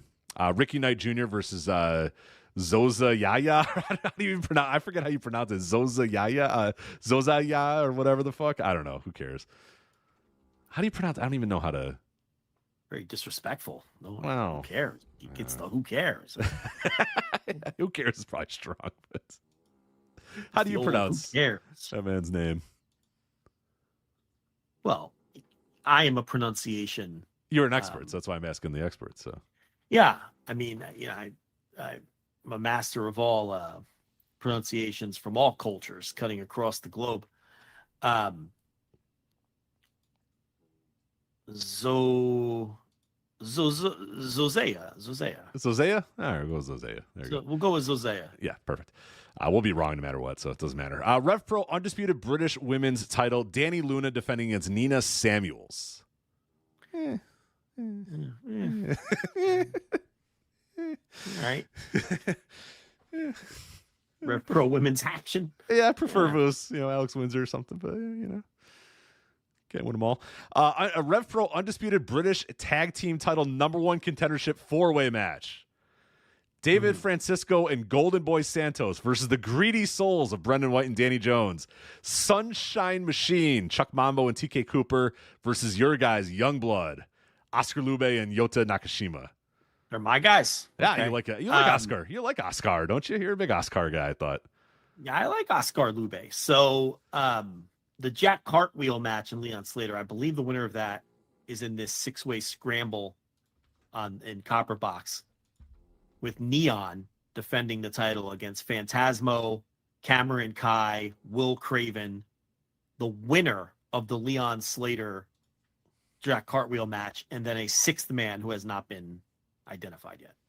sloppy shop out of Danny Jones here. He's going to be in two places on different continents at the same time. He's the Rick Rude of the weekend. Because he will be. I was like, is that the same Danny Jones? Of course it is. And in fact, it is. Yes. Yeah, so he'll be on MLW Never Say Never, and then he'll also be across the pond, as the kids say, for transatlantic Rev Pro. flights have gotten to be very useful. Yeah, so hopefully, if MLW's smart, they'll put that match early in the taping, and then Rev Pro will be smart and put it later, because they know so many people will know. Get him out of there. Yeah, so many people will know the difference. It's. I think they're actually, I think they're on different nights. I think it's all right, because MLW is on the 10th, right? So okay, they're fine. They're fine. I don't think he'll be on the same. Still a busy guy. It's a busy guy. It's a lot of wrestling in one day for him, and then obviously the main event we talked about MJF versus Oku. So in Copper Box, in addition to what we talked about, Zack Sabre Jr. versus Hechicero, Big Tom Ish against JJ Gale. So we see if Big Tom Ish can do for JJ Gale what he did for Luke Jacobs last year, right? Yeah, in helping to get him over. And right, yeah, that was a year ago. Yeah, that much is fucking incredible. And Connor Mills versus Ethan Allen. So that's what they have announced so far for the Copper Box. Oh, and Danny Luna versus question mark for the women's title. If she survives this challenge from who the hell is she wrestling? Nina Samuels. Nina Samuels. Yeah. So, there you go. So that's what's going on in the old Rev Pro. Yeah. Which we'll be talking about a lot this month between these. The summer was this summer Sizzler, the 12-year anniversary. So big month for Rev Pro. Absolutely. Yeah, we'll be locked in. So definitely watch that show and review it next week on this show. But I think that's it, right? We're done. We got all the Tell me, is that everything? That's everything, man. Unless we're not going to talk about All in Wembley. We were going to talk about it. Screw it. We talked about enough stuff. We'll talk enough about Wembley. Plenty of time for AEW to get their spotlight here. So, all right. Yeah, that's it for us. So, all right. Again, flagshippatreon.com. So much stuff there for you guys available at flagshippatreon.com. Like we talked about, $5 tier is going to get you those G1 reviews as well as the Thursday Dynamite reviews. It's going to get you my Change the World series. You just got a new Brett versus Owen a couple days ago. So you're getting a ton of shit available on the $5 tier. On the $10 tier, you're getting additional written content as well as our live show. So you can go back and listen to the Instant Reaction Live for SummerSlam as well as live Flagship every single week. So that is available on the $10 tier in addition to the writing and everything else that we do. You do the $10 tier, you get all that other stuff that we just talked about on the $5 tier as well. We also have a free tier, though, too. So if you want to sign up and read some of our free content, a lot of times it's, press releases with a little bit of analysis put into it, or sometimes we just put up free content. But we definitely encourage you to do that. And also what the best part about that is if you are on the $5 tier or the $10 tier and you downgrade, if you stay on that free tier, you'll get notifications on when we post stuff. So if you're like, hey, I like these guys, but hey, I can't really afford to do it this month, or something's coming up, or I haven't really liked, the output, that's fine, whatever. But if you sign up to that free tier, you will get notified when a new thing goes up, and maybe it's like, hey, that interests me now. Now I'm back in. I want to listen to that. So you'll be notified when a new post goes up. So we definitely recommend doing that. And voicesofwrestling.com for all the previews, reviews, and columns going up in the world right now. And then voicesofwrestling.com/Discord. Make sure you join our Discord, join the conversation. We also talked about YouTube earlier in the day too. So just look up Voices of Wrestling on YouTube. I'd see some clips and full shows as well. If you want to listen to any podcast on the Voice of Wrestling Podcast Network, it's available to you on the YouTube. So you know what I like doing at the end of each show, Rich? It feels real good. What do you got? I take notes during the week on my little phone notebook gimmick, for what we're going to talk about on the show, and notes on the shows that I watch. Just copying the entire fucking page and slapping delete. Oh, it feels so fucking good. And then I have a nice clean page. But here's the thing. The work never stops. A couple hours later, you're back at it. Couple hours. I'm already filling in the stuff for next week. MLW Timothy Dalton. Fucking N1 update. Yeah, that's what it is now. And I'm already, so the blank page already has fucking notes on it. It's got Timothy Dalton on it, yeah. Because the wrestling never stops, Rich. No, it doesn't. Never stops. It's a lot easier when you only cover like one company or two companies or whatever. It's hard out here watching all this shit, but we do it for you guys. We do it because we love it. So anyway, that is it for us. That is Joe. I am Rich. This is the Flagship Podcast. Thank you guys for listening. Talk to you again next time. Take care. Bye. My name is Tyler Fornes, and I am one of the co-hosts of the Good, the Bad, and the Hungy AEW podcast here on the Voice of Wrestling Podcasting Network. We take a broad scope approach to the world of All Elite Wrestling and the entire universe of Tony Khan. We talk about the big matches, the big stars, the promos, the storylines, and we also look at it from a big picture perspective. How are things going to change over the course of the next 10 years with AEW still in the picture? How are companies like WWE going to adapt and adjust to AEW? Are they going to be a similar way like they did with WCW in the late 1990s? Will there be a counterpunch? We talk about all of that and more on The Good, the Bad, and the Hungy every week on the Voice of Wrestling Network.